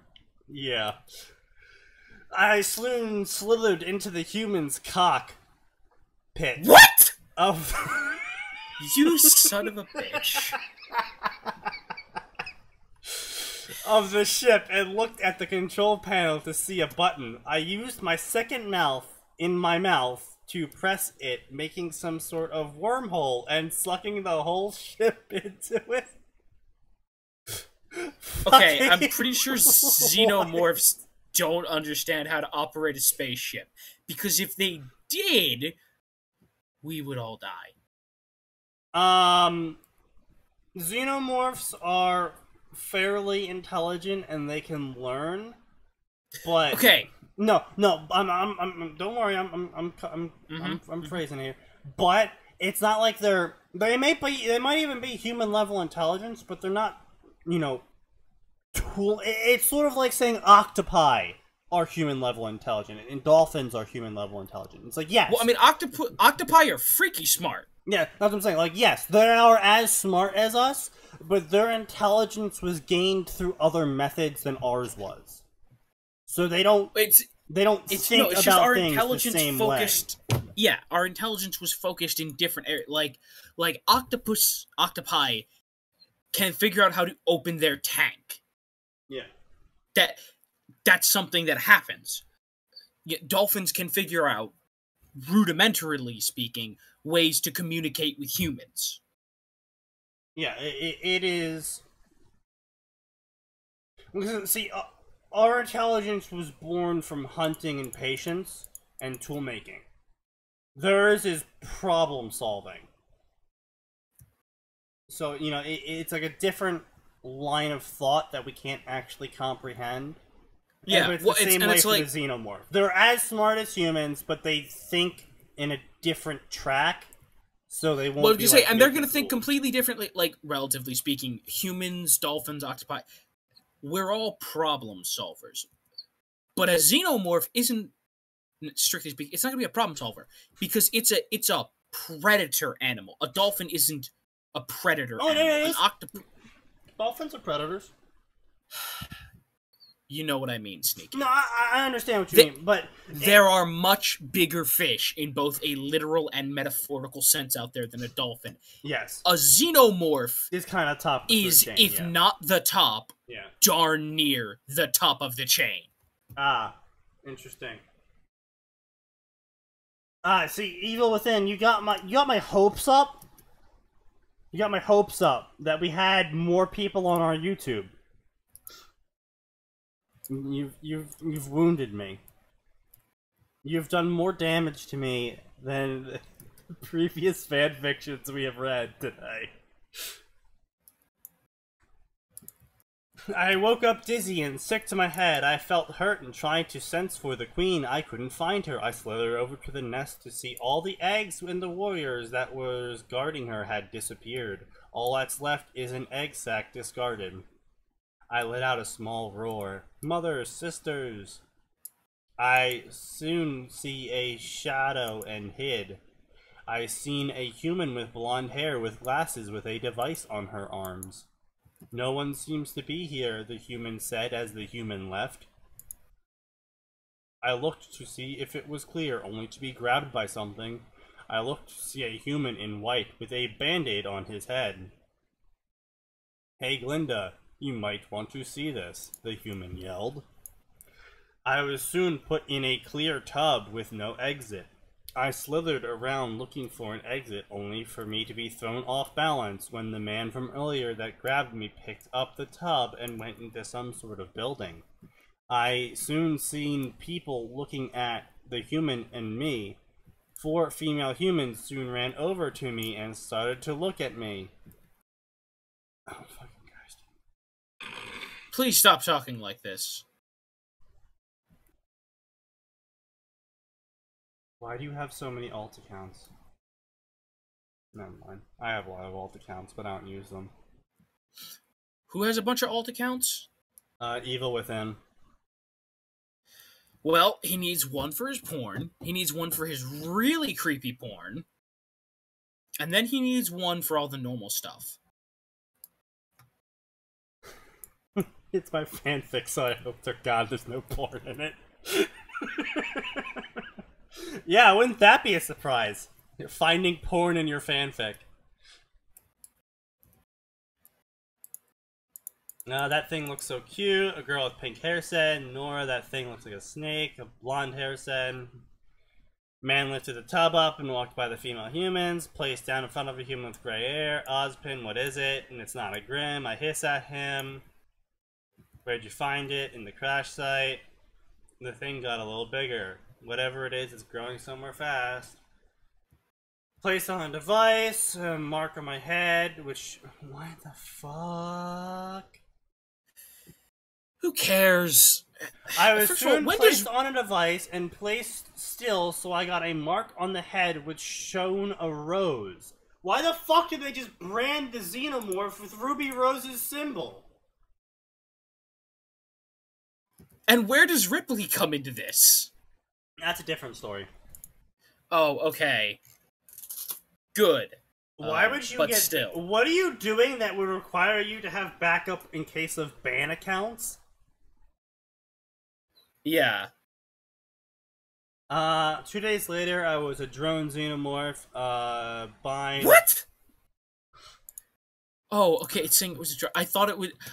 I thought it's been like, alright, so now we've made this xenomorph a drone. The rose petal.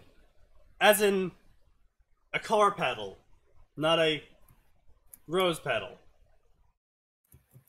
The rose petal, I remember it. It holds a great amount of aura in it.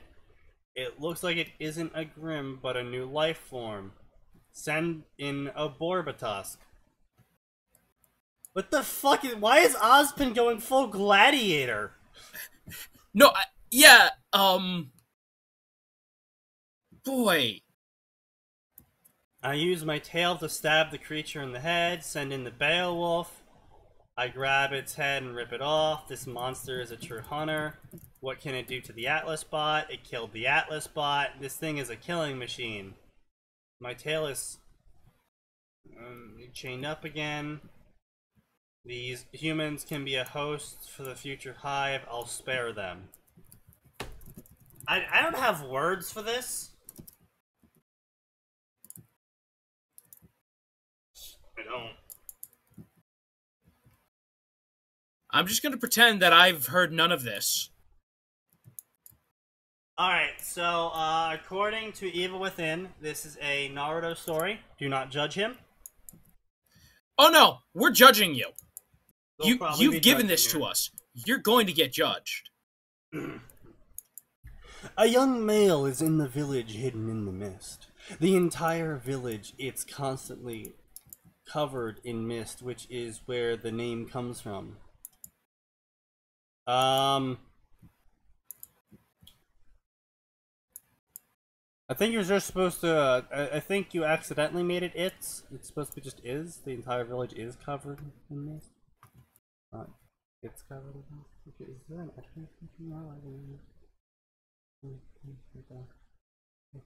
Anyway, its architecture is strangely circle-based. Man, that is always strange. Why is everything so circle-based? I don't quite get that.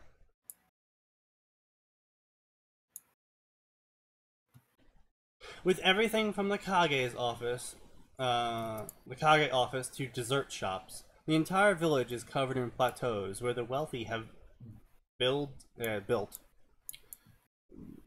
houses on the top of these plateaus. These same plateaus are mostly surrounding the village, acting as a wall from intruders. Okay. Beyond minor spelling errors.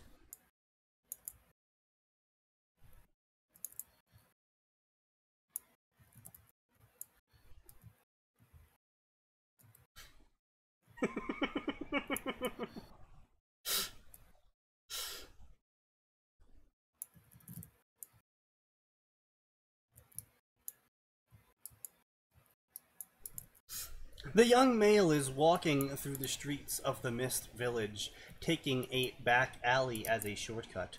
When he comes out on the other end, he gets hit with the smell of the area. A mix of fish, chocolate, cooked rice, and fresh cut grass. That sounds fucking awful.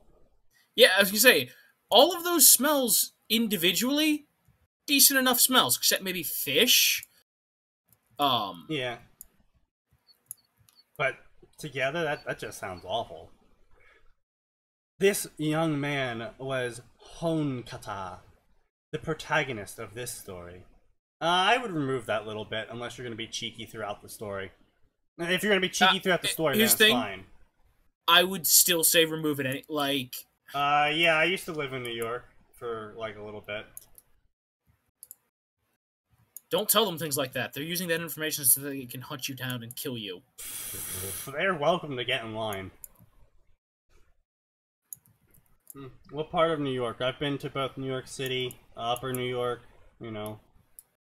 I've been pretty much all across New York. New York. Smells like shit. Yeah, I know. Most of those places smell like shit. I got news for you. Chicago doesn't smell like a basket of daisies either. There's a reason why I stay away from cities. Let's see. But yeah, as I was saying, if you want to be cheeky, that's fine. But don't be cheeky and then not cheeky. You have to keep it going. Commit to the bit, as it's called.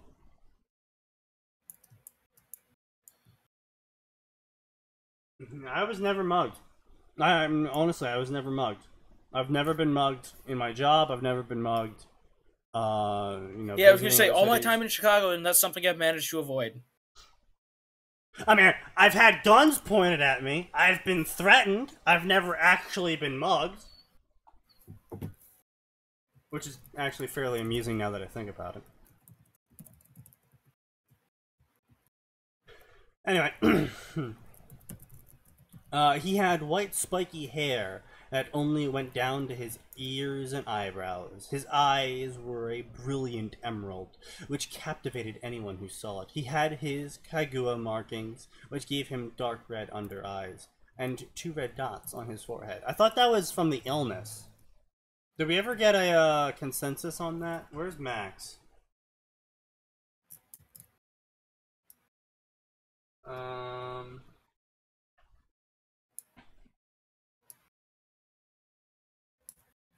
Open up a tab over here.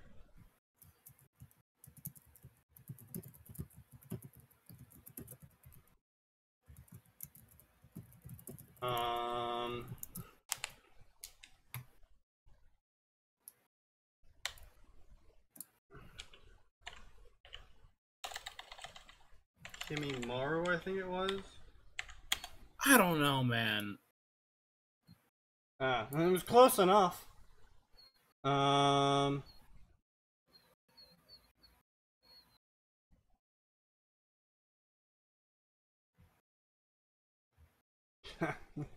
I've never been mugged, I've never lived in New York. I wouldn't exactly go that far.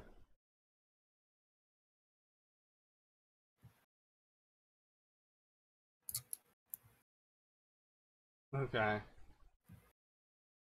Yeah, it's been a long time, so I've never really looked into the sound group, or their backstories. Okay, so it is a part of the. Okay, yeah, that is their marking. Got it. I mean, I'm trusting you to do research. Yeah, no, I did. I'm trusting you to do the research, but never hurts to be sure. Yeah. He was wearing a white shirt, which had a zipper and was currently zipped up. I mean, I give kudos to you, Evil, that you're not describing the protagonist in the first paragraph, but the second paragraph isn't exactly that much better.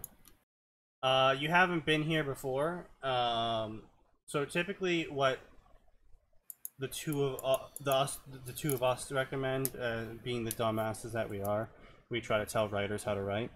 The two of us recommend, maybe they're looking into a mirror to get, gussied up for some special event or something, or, just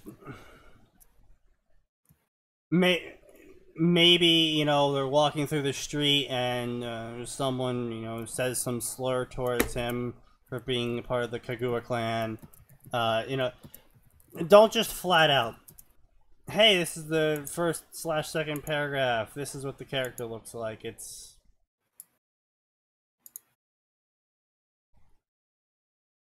and back me up here.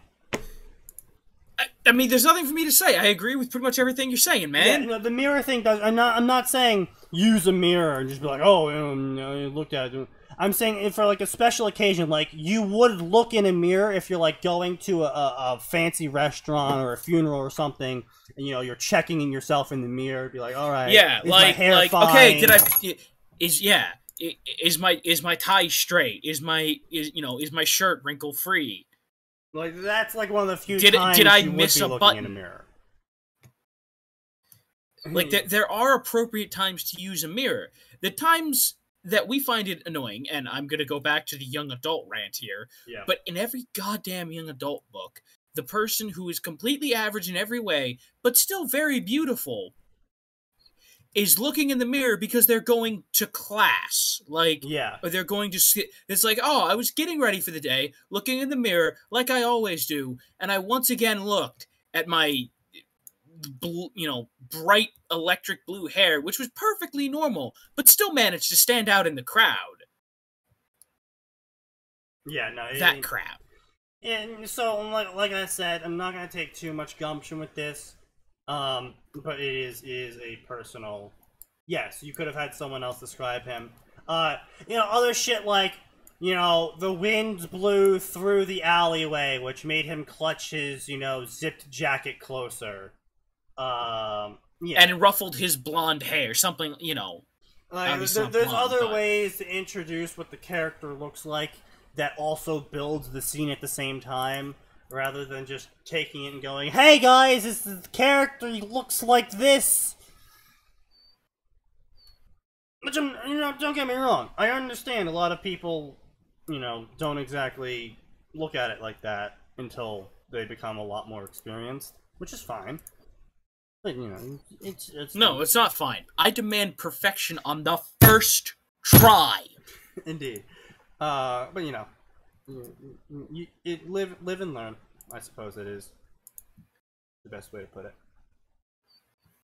And by coming to this show, you're going to learn. Not much, and you'll quickly surpass us, but you'll learn.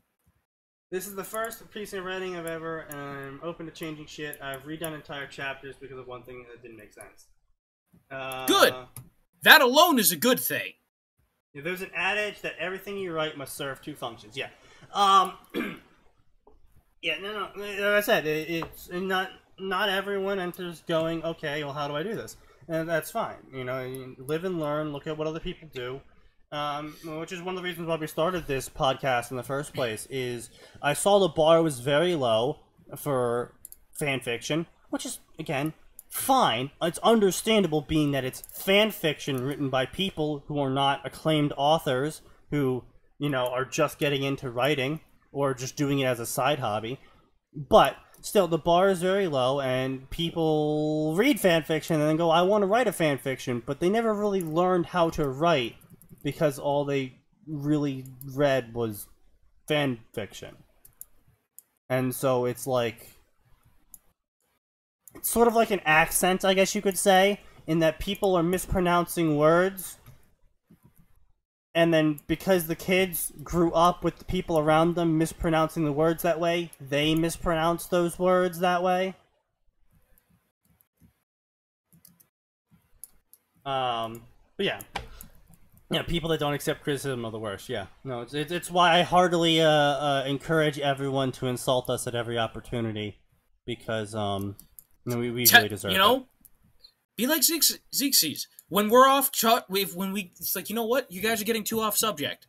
And he was right. So, you know what? We're trying to tone down the derailment a little. A little. Not a lot. Which, we've been pretty good at so far, being that we haven't derailed at all. Yeah. Well, you say, last podcast, it was like 2? It was in like the lower 10s, yeah. I've learned all of my writing skills from roleplay. Ah, yes. So when I write, I do it That is its own problem. Yeah. And we're not saying that you can't learn it through that. You can, yeah. But it... Yeah. How do we say this? Well, like I said, fan fiction is starting to look like a sort of accent in terms of writing. Because it's people who read fan fiction who then go on to write fan fiction the same way they saw it when they read it. Yeah. Role-playing is cancerous. Yeah. Look, this is just... How do you say? Look, this is just my experience from the WoW RP and the Star Wars and the Galaxies RPs and the Star Wars The Old Republic RPs.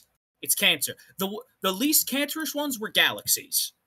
Yeah, no, don't worry, Evil. I started learning how to create characters and shit as well from roleplay work, which, it's fine. It actually makes you fairly decent at making characters.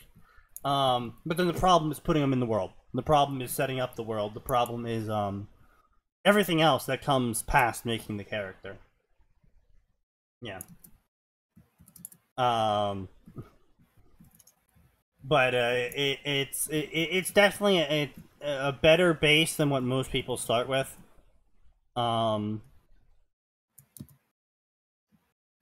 But it's the same thing that goes for people who try to write short stories. It doesn't exactly translate well. I mean, yeah, sure, you're gonna be as good grammatically and as good in spelling and as good at, you know, word variantation? Variety? Yeah, variety. Word variety. There we go, brain. Work with me here.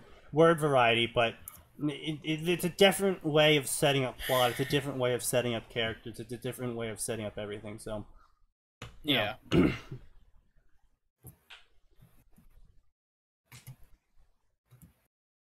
But when I had to write 200 lines of text just to avoid my character dying, I learned pretty quickly that grammar and spelling matters. Yes! There is a huge difference between helping your Uncle Jack off a horse and helping your Uncle Jack off a horse. Off the horse. Yes, indeed. Yes, indeed. I was gonna say, and... probably the only thing worse than being mistaken for that on a fanfiction site is being mistaken for that and people asking you to continue writing it. Yes! That is the other problem. When you make a mistake and people are like, yes, more, give me more, it's like, no, please, cease. No! No! There will not be more of this! Yes, indeed. Anyway, so, he was also wearing dark blue pants, so to anyone else, he looked like he was just another civilian, although in actuality, he had recently graduated from the academy. He had become a ninja! Indeed. He was heading to the current Mizukage's office to talk to her. So this is, post-Civil War, okay? She had summoned him personally via mail. As he approached the Kage office, two ninja put Okay, hold on. Admittedly, I don't know what's about the Mizukage, but I feel like a personal summons from any Kage would be, I don't know, like mail. It seems so personal unless it was just a generic summons of like, hey, I want to get to know my ninja and like, you know, interrogate them more or less. Which makes sense. You know, if you have a graduating class of like 30 every year, getting to know all 30 of them is a lot simpler. You know. Yeah. No canon character is kind of important. Okay. Okay, so by no canon character, do you mean you're not going to include them, or they don't exist? My little ninja can't be this interrogated.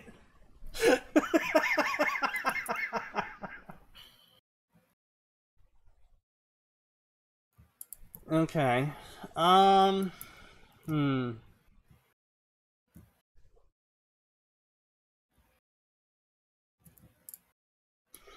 okay, so when you say no canon characters, do you mean like Naruto and gang don't exist, or do you mean like the first Hokage didn't exist? Or do you mean all of them don't exist? Yeah, do you mean the protagonists and the antagonists don't exist, or do you mean like every named character? Okay. Because I got news for you. If that's the case, you're gonna have a hell of a time convincing me this is still Naruto. Well, no, I can... No, because think of how many characters that gets rid of if you're throwing out everything that was all the named characters. No, that's what I'm saying. I'm trying to formulate my thought on this. I would say the main problem I have with that kind of story would be, as Atin said, that there's going to bring a lot of problems in here, but it's a lot more work. It's a lot of work. It's a lot of work for very little reward. Because now you're gonna have to come, like, do the Uchiha. Well, not just that, but what about the spirit? You know, the tailed beasts. Yeah, are they gone too? Yeah, are tailed beasts still in play? Are the Senju still in play? Are the Uchiha still in play? Like, because the problem there is, yeah. The problem there is, as I'm sure you're aware, is, you know, fucking, the Senju and Uchiha alliance is what ended up making Konoha. which is what ended up convincing other ninja clans to make other ninja villages. So if you're going to remove the two people that made the alliance that ended up making Konoha, you're going to have to come up with a hell of a reason as to why these ninja villages... Okay. It better be a damn good reason, though.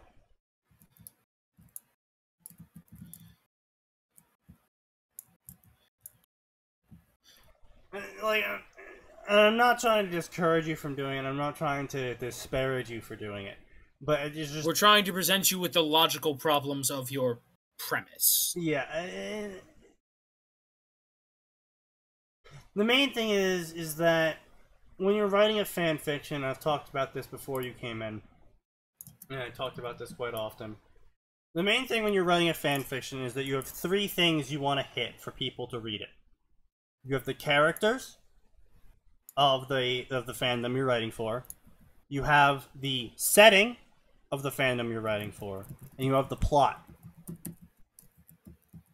And what gets people to read a fan fiction is having all three. Is having an interesting plot in a setting they enjoy with the characters they want to see.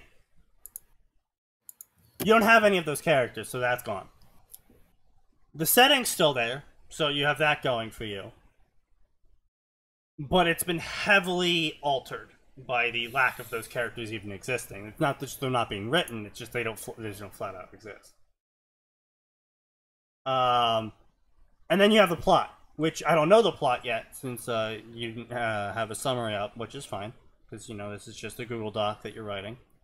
But I don't know the plot. I haven't seen the hook. So if you want to take a second to write up a hook for us, give us an idea of what the story's going to be about, I would be able to give you a better opinion. But from what you've told me so far, you are giving yourself far more work than needs be for a fan fiction, which is fine if you want to do it. Again, it's just it's for your first fan fiction. That's you are setting the bar fairly high.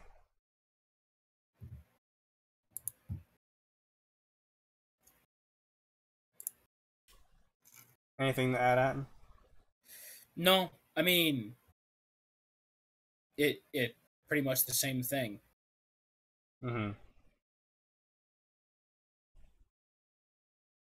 You know, the only thing I would have to say is it might possibly be unobtainably high for you at this juncture. I don't know anything about your writing. I don't know anything about your skill, so I can't comment on that right now. But I would say for most people, that's pretty high. One of the things I always recommend to all fanfiction authors, no matter their skill level, make changes in moderation. I say this because more often than not, I see a lot of stories who have good ideas burn out. Eventually. You know, sometimes they go for a while, sometimes they burn out within a couple chapters, but I see them burn out fairly regularly because, the author just can't keep up with how much they have to keep track of because they change so much. So now they can't look at this, they can't look at that, they can't use this, and oh, there's a butterfly effect over here, and sometimes it ends up being less work if they had just written their own original story. And so it's a warning I give out because of the burnout factor, and it's a very good way to make you not want to write.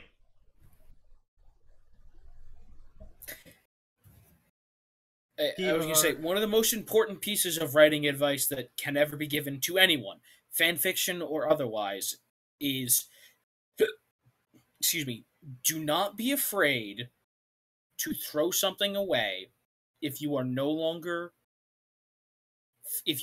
want to write it, or if you no longer feel that you can write it, or if you no longer like the idea. It doesn't matter if it's one page 100 pages, 1,000 pages, or a year's worth of work.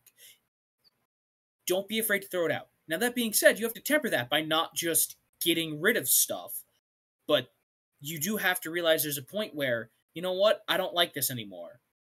So you shouldn't keep writing it. Because, like he was saying, if you force yourself to keep writing something, you'll eventually stop writing that thing anyway, and boy, you'll end up hating writing in the meantime, which is a shame.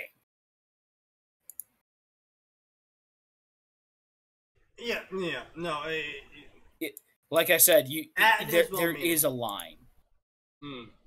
Yeah. Because if taken too far, yes, Chrysanthemum, it does lead to people never finishing anything. And I do know people who are like that, who just constantly just keep tossing their ideas because they're like, oh, this is too much work. And I'm not saying, you shouldn't put the work in, and I'm not saying you shouldn't, take on some big-ass project and see it through. I am saying, though, is that moderation is what gets you through the day. For the average person, at least. Just like I said, I have seen... There is hundreds of fanfics on my favorited list that are never going to be completed because the author just tried to reach a little bit too far and ended up burning out. Let's see what Evil Within's synopsis is. Kiba arc is going to be main group going rogue after Rogue Ninja, who uses Kiba because she nearly kills Hodakata's adopted brother, so ignoring logic, they go after her. Doesn't end well. Tuning exams is just that, the tuning exams, but ends with a bang. When I give myself leniency, I never write, but when I tell myself I'm going to add 1,000 words, I actually do it. Yeah, you gotta find balance, gotta find the moderation. Some people do have to force themselves to write, and when those people do it, sometimes it turns out well, sometimes it doesn't. Everyone's a little bit different, but I'm just talking from what I've observed over time as a reader of literally thousands of literary works at this point.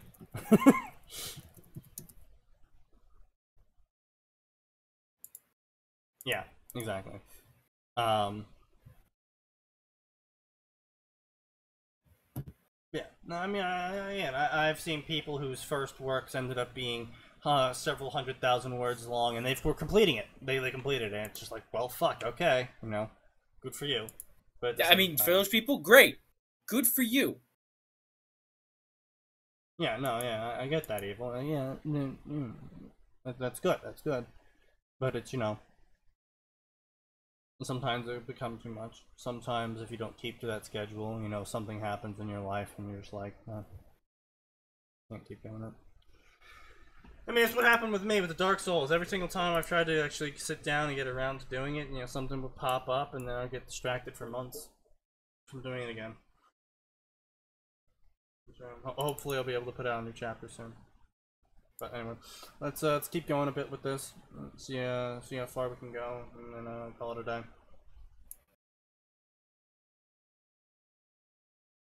If I don't keep to the schedule, then all 2 of my readers will be upset. You're right. All 2 of your readers will be upset. But no, it's more of a personal thing for you. I would say, as an author, unless you're being paid, write for you. It's all well and good to write for someone else, but as an author, if you're not being paid, write for you. Will you be disappointed in yourself if you miss your schedule?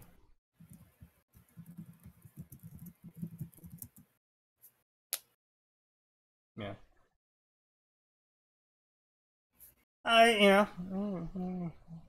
But it's true though, I've seen a lot of authors beat themselves up over, the readers don't like it. It's just like, you're not being paid. They're not paying you. Fuck the readers. Write what you want to see.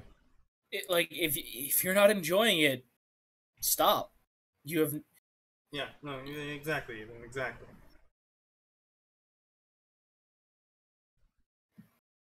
I've seen so many I've seen so many people be like, "Oh, don't flame me. Oh, you know, don't give me bad reviews." It's just like, well, fuck you, mate. You know? If you're trash, I'll tell you it is trash.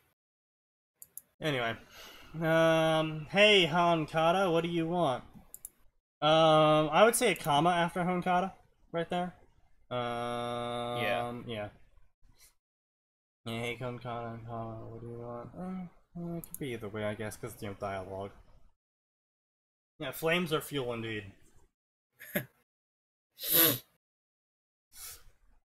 Said the one to the right of the doorway. He had a giant sword on his back, obviously one of the replacements for a 7 swordsman if the current one fell.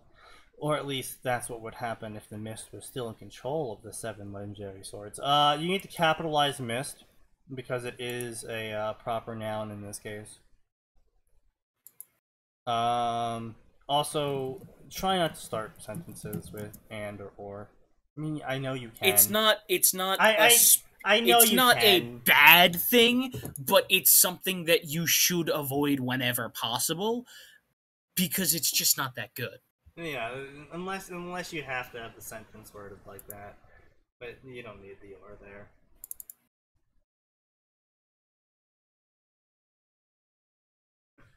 My only rule of criticism is explain what you mean. Don't be just this story sucks. Yeah, exactly.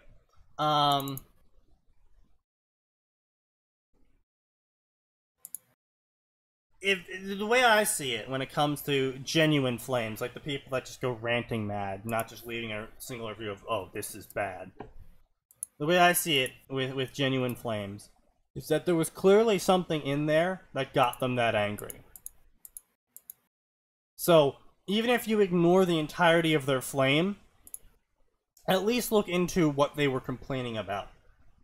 Because maybe they're right. Maybe there was something in there that you had missed when you were writing it, that now looking back on it, you go, oh, shit.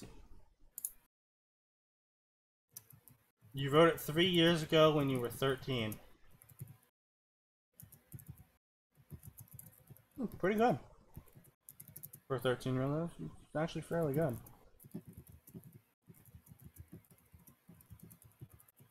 Which is, now I'm just sad. Yeah. Thanks. Now I'm sad that this these words written by a 13-year-old are better than the majority of the shit we see every time we do this podcast. Like, fucking Christ. Yes, this is true, Zeke. You can be trash at any age. But skill does usually come with age, though, as well. Must not make Trump joke. I thought you were gonna make a sex joke. No. Too easy? Haven't quite gone that far. Yeah. Yeah, come on, there's low-hanging fruit, and then there's the kind of fruit that nose hair reaches for. This is true. This is true. All 7 were lost when the members went rogue. And Kage, try not to destroy the mist again. Boring. Commenting on the attack of the Kagua clan that happened 12 years ago. Honokata was the only survivor, since he was not even a year old at the time of the attack. Okay, so he's replacing for Kimimaru, I guess. Didn't know about the actual attack. Ninja giving him grief about the attack. The only person that knew that didn't hate him was the Mizukage. Sorry guys, got permission. Casually saying, not even looking at the 2 as he said it. Great ninja swordsman after a few quick turns. I don't know why quick is capitalized there. Onakana at the door of the Hokage's office. I know you wrote this 3 years ago, but it's Mizukage. No, it's not the... You said that earlier, right? Yeah, I think he did. Yeah, you did say Mizukage earlier, so yeah, there's just a slip of the hand.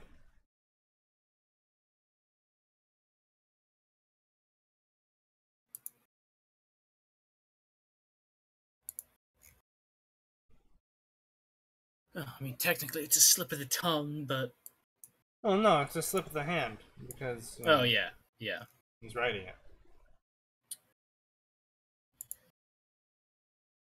You're thinking of the term sleight of hand. No, I'm thinking of the term slip of the tongue when someone makes a mistake. Well, that's when someone says a mistake. Yeah, I know, but... like 90% of the time when I'm talking.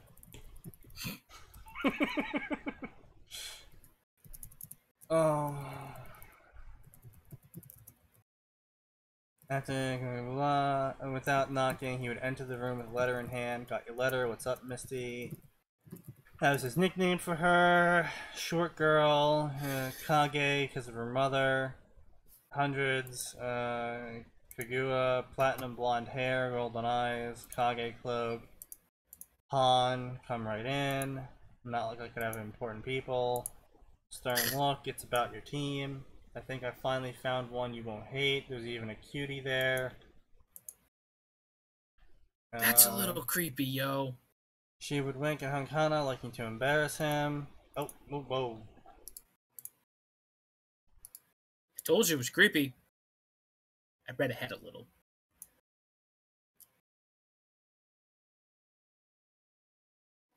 What the hell happened? It looks like the paragraph just shattered.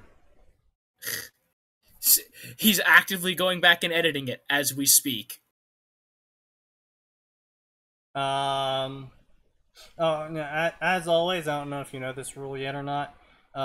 Dialogue said by the same person can be in the same paragraph. Dialogue said by someone else has to be a new paragraph.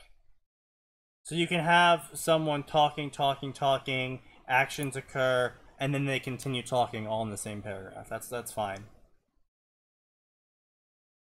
I know some people are a bit shifty when it comes to knowledge on the dialogues. No, that's fine.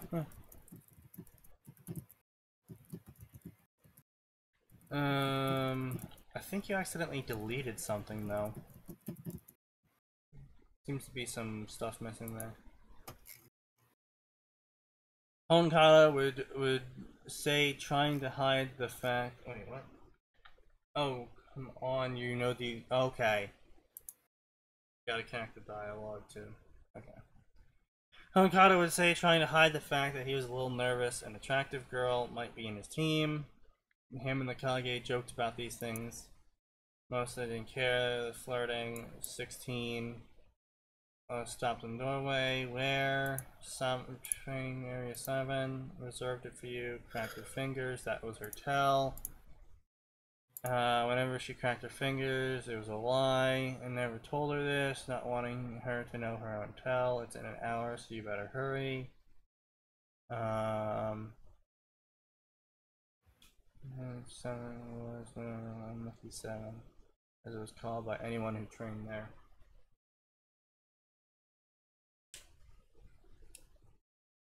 I mean, like I said, like, the grammar and the spelling aren't problems. You know, I mean, yeah, you're missing a comma here and there, but that's fucking small potatoes. That's nothing.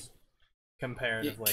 Like you say, compared to the nonsense we say. I mean, I don't want you to be like, oh, you know, compared to trash, my story's better than that. Yes, but no, comparatively to majority of the stuff that I've seen, you know, your grammar and your spelling, it's fine up there.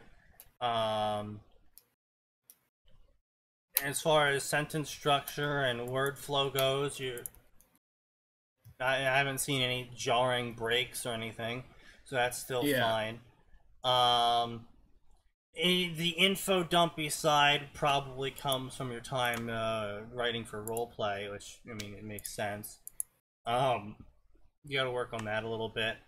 Of course, we don't know if you've written, you know, we don't know how your writing style's changed over 3 years. This is my small bean character. Love her, I block you. Indeed. Do a decent amount of overall I would give it like maybe I don't know, 6 out of 10 at the moment. I say that mostly because I think personally you would have had a better time not replacing Naruto and just flat out writing your own original work at this point. With, you know, chakra and ninja abilities and whatnot. But, I mean, you know, Naruto doesn't have a, you know, trademark on ninjas or the word chakra. Because that's a religious thing. Yeah. I mean, obviously, you wouldn't be able to call your place, you know, the land of leaves or the village hidden in the blank, as that is definitely more Naruto. But you know, you can't, you know, call yourself the you know, the village of stone instead of the village hidden in the stone, you know, etc. You know. You would have been better off writing your own original fiction, is what I say. Yeah. The Village of Red Lights, indeed. Story is a practice piece before making your own story, and that's fine. Oh yeah, that's definitely fine. Like we said, that's good. That you know, it's a great way to practice. Yeah, no, it's definitely a great way to practice. I just feel like you're getting a lot more. You're giving yourself a lot more trouble. Is I think what it ultimately comes down to, is in that you're trying to take Naruto but remove all the Naruto from it except for the background stuff, and then write your own story over that. Which again, is fine. It's just a lot more work than actually would go into writing an original story. Because now you have to try and keep all the background Naruto stuff in there, like the villages and whatnot. But at the same time come up with unique reasons as to why everything is still the same, but at the same time not. Question mark? I'm not an orator. I'm not articulate. None of us are. No one here is. Making all the characters will help with this story since a lot of practice, 50 plus characters instead of 2, and copy pasting the plot of Naruto. Yep. Yeah. So, you know, you do you. You clearly got a hold on this. The writing is more or less solid, yeah.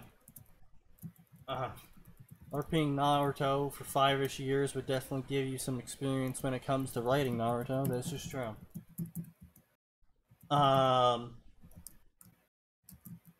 Yeah. So, I mean, you know, you do you. It sounds like you got a hold on this. Your writing's solid, as I said. Not much to say here. Little minor things. However, I will give you a recommendation. There is a program out there called Grammarly. Do not rely on it wholesale, but it helps a lot. Running your story through it, it will catch words that you might not have caught. It will catch missing commas. It will catch wrong tense. It will catch words that you thought you spelled correctly and were spelled correctly, but it ended up being the wrong word. But, you know, Grammarly is very useful. Highly recommend you at least run your story through it and take everything it says with a grain of salt, but it is still useful. Right then, so we've gone a bit over our time as an apology for, you know, me sleeping in. We've covered a wide range of works today. And don't get used to this, because that is not what we do here. We are a primarily fanfiction theater.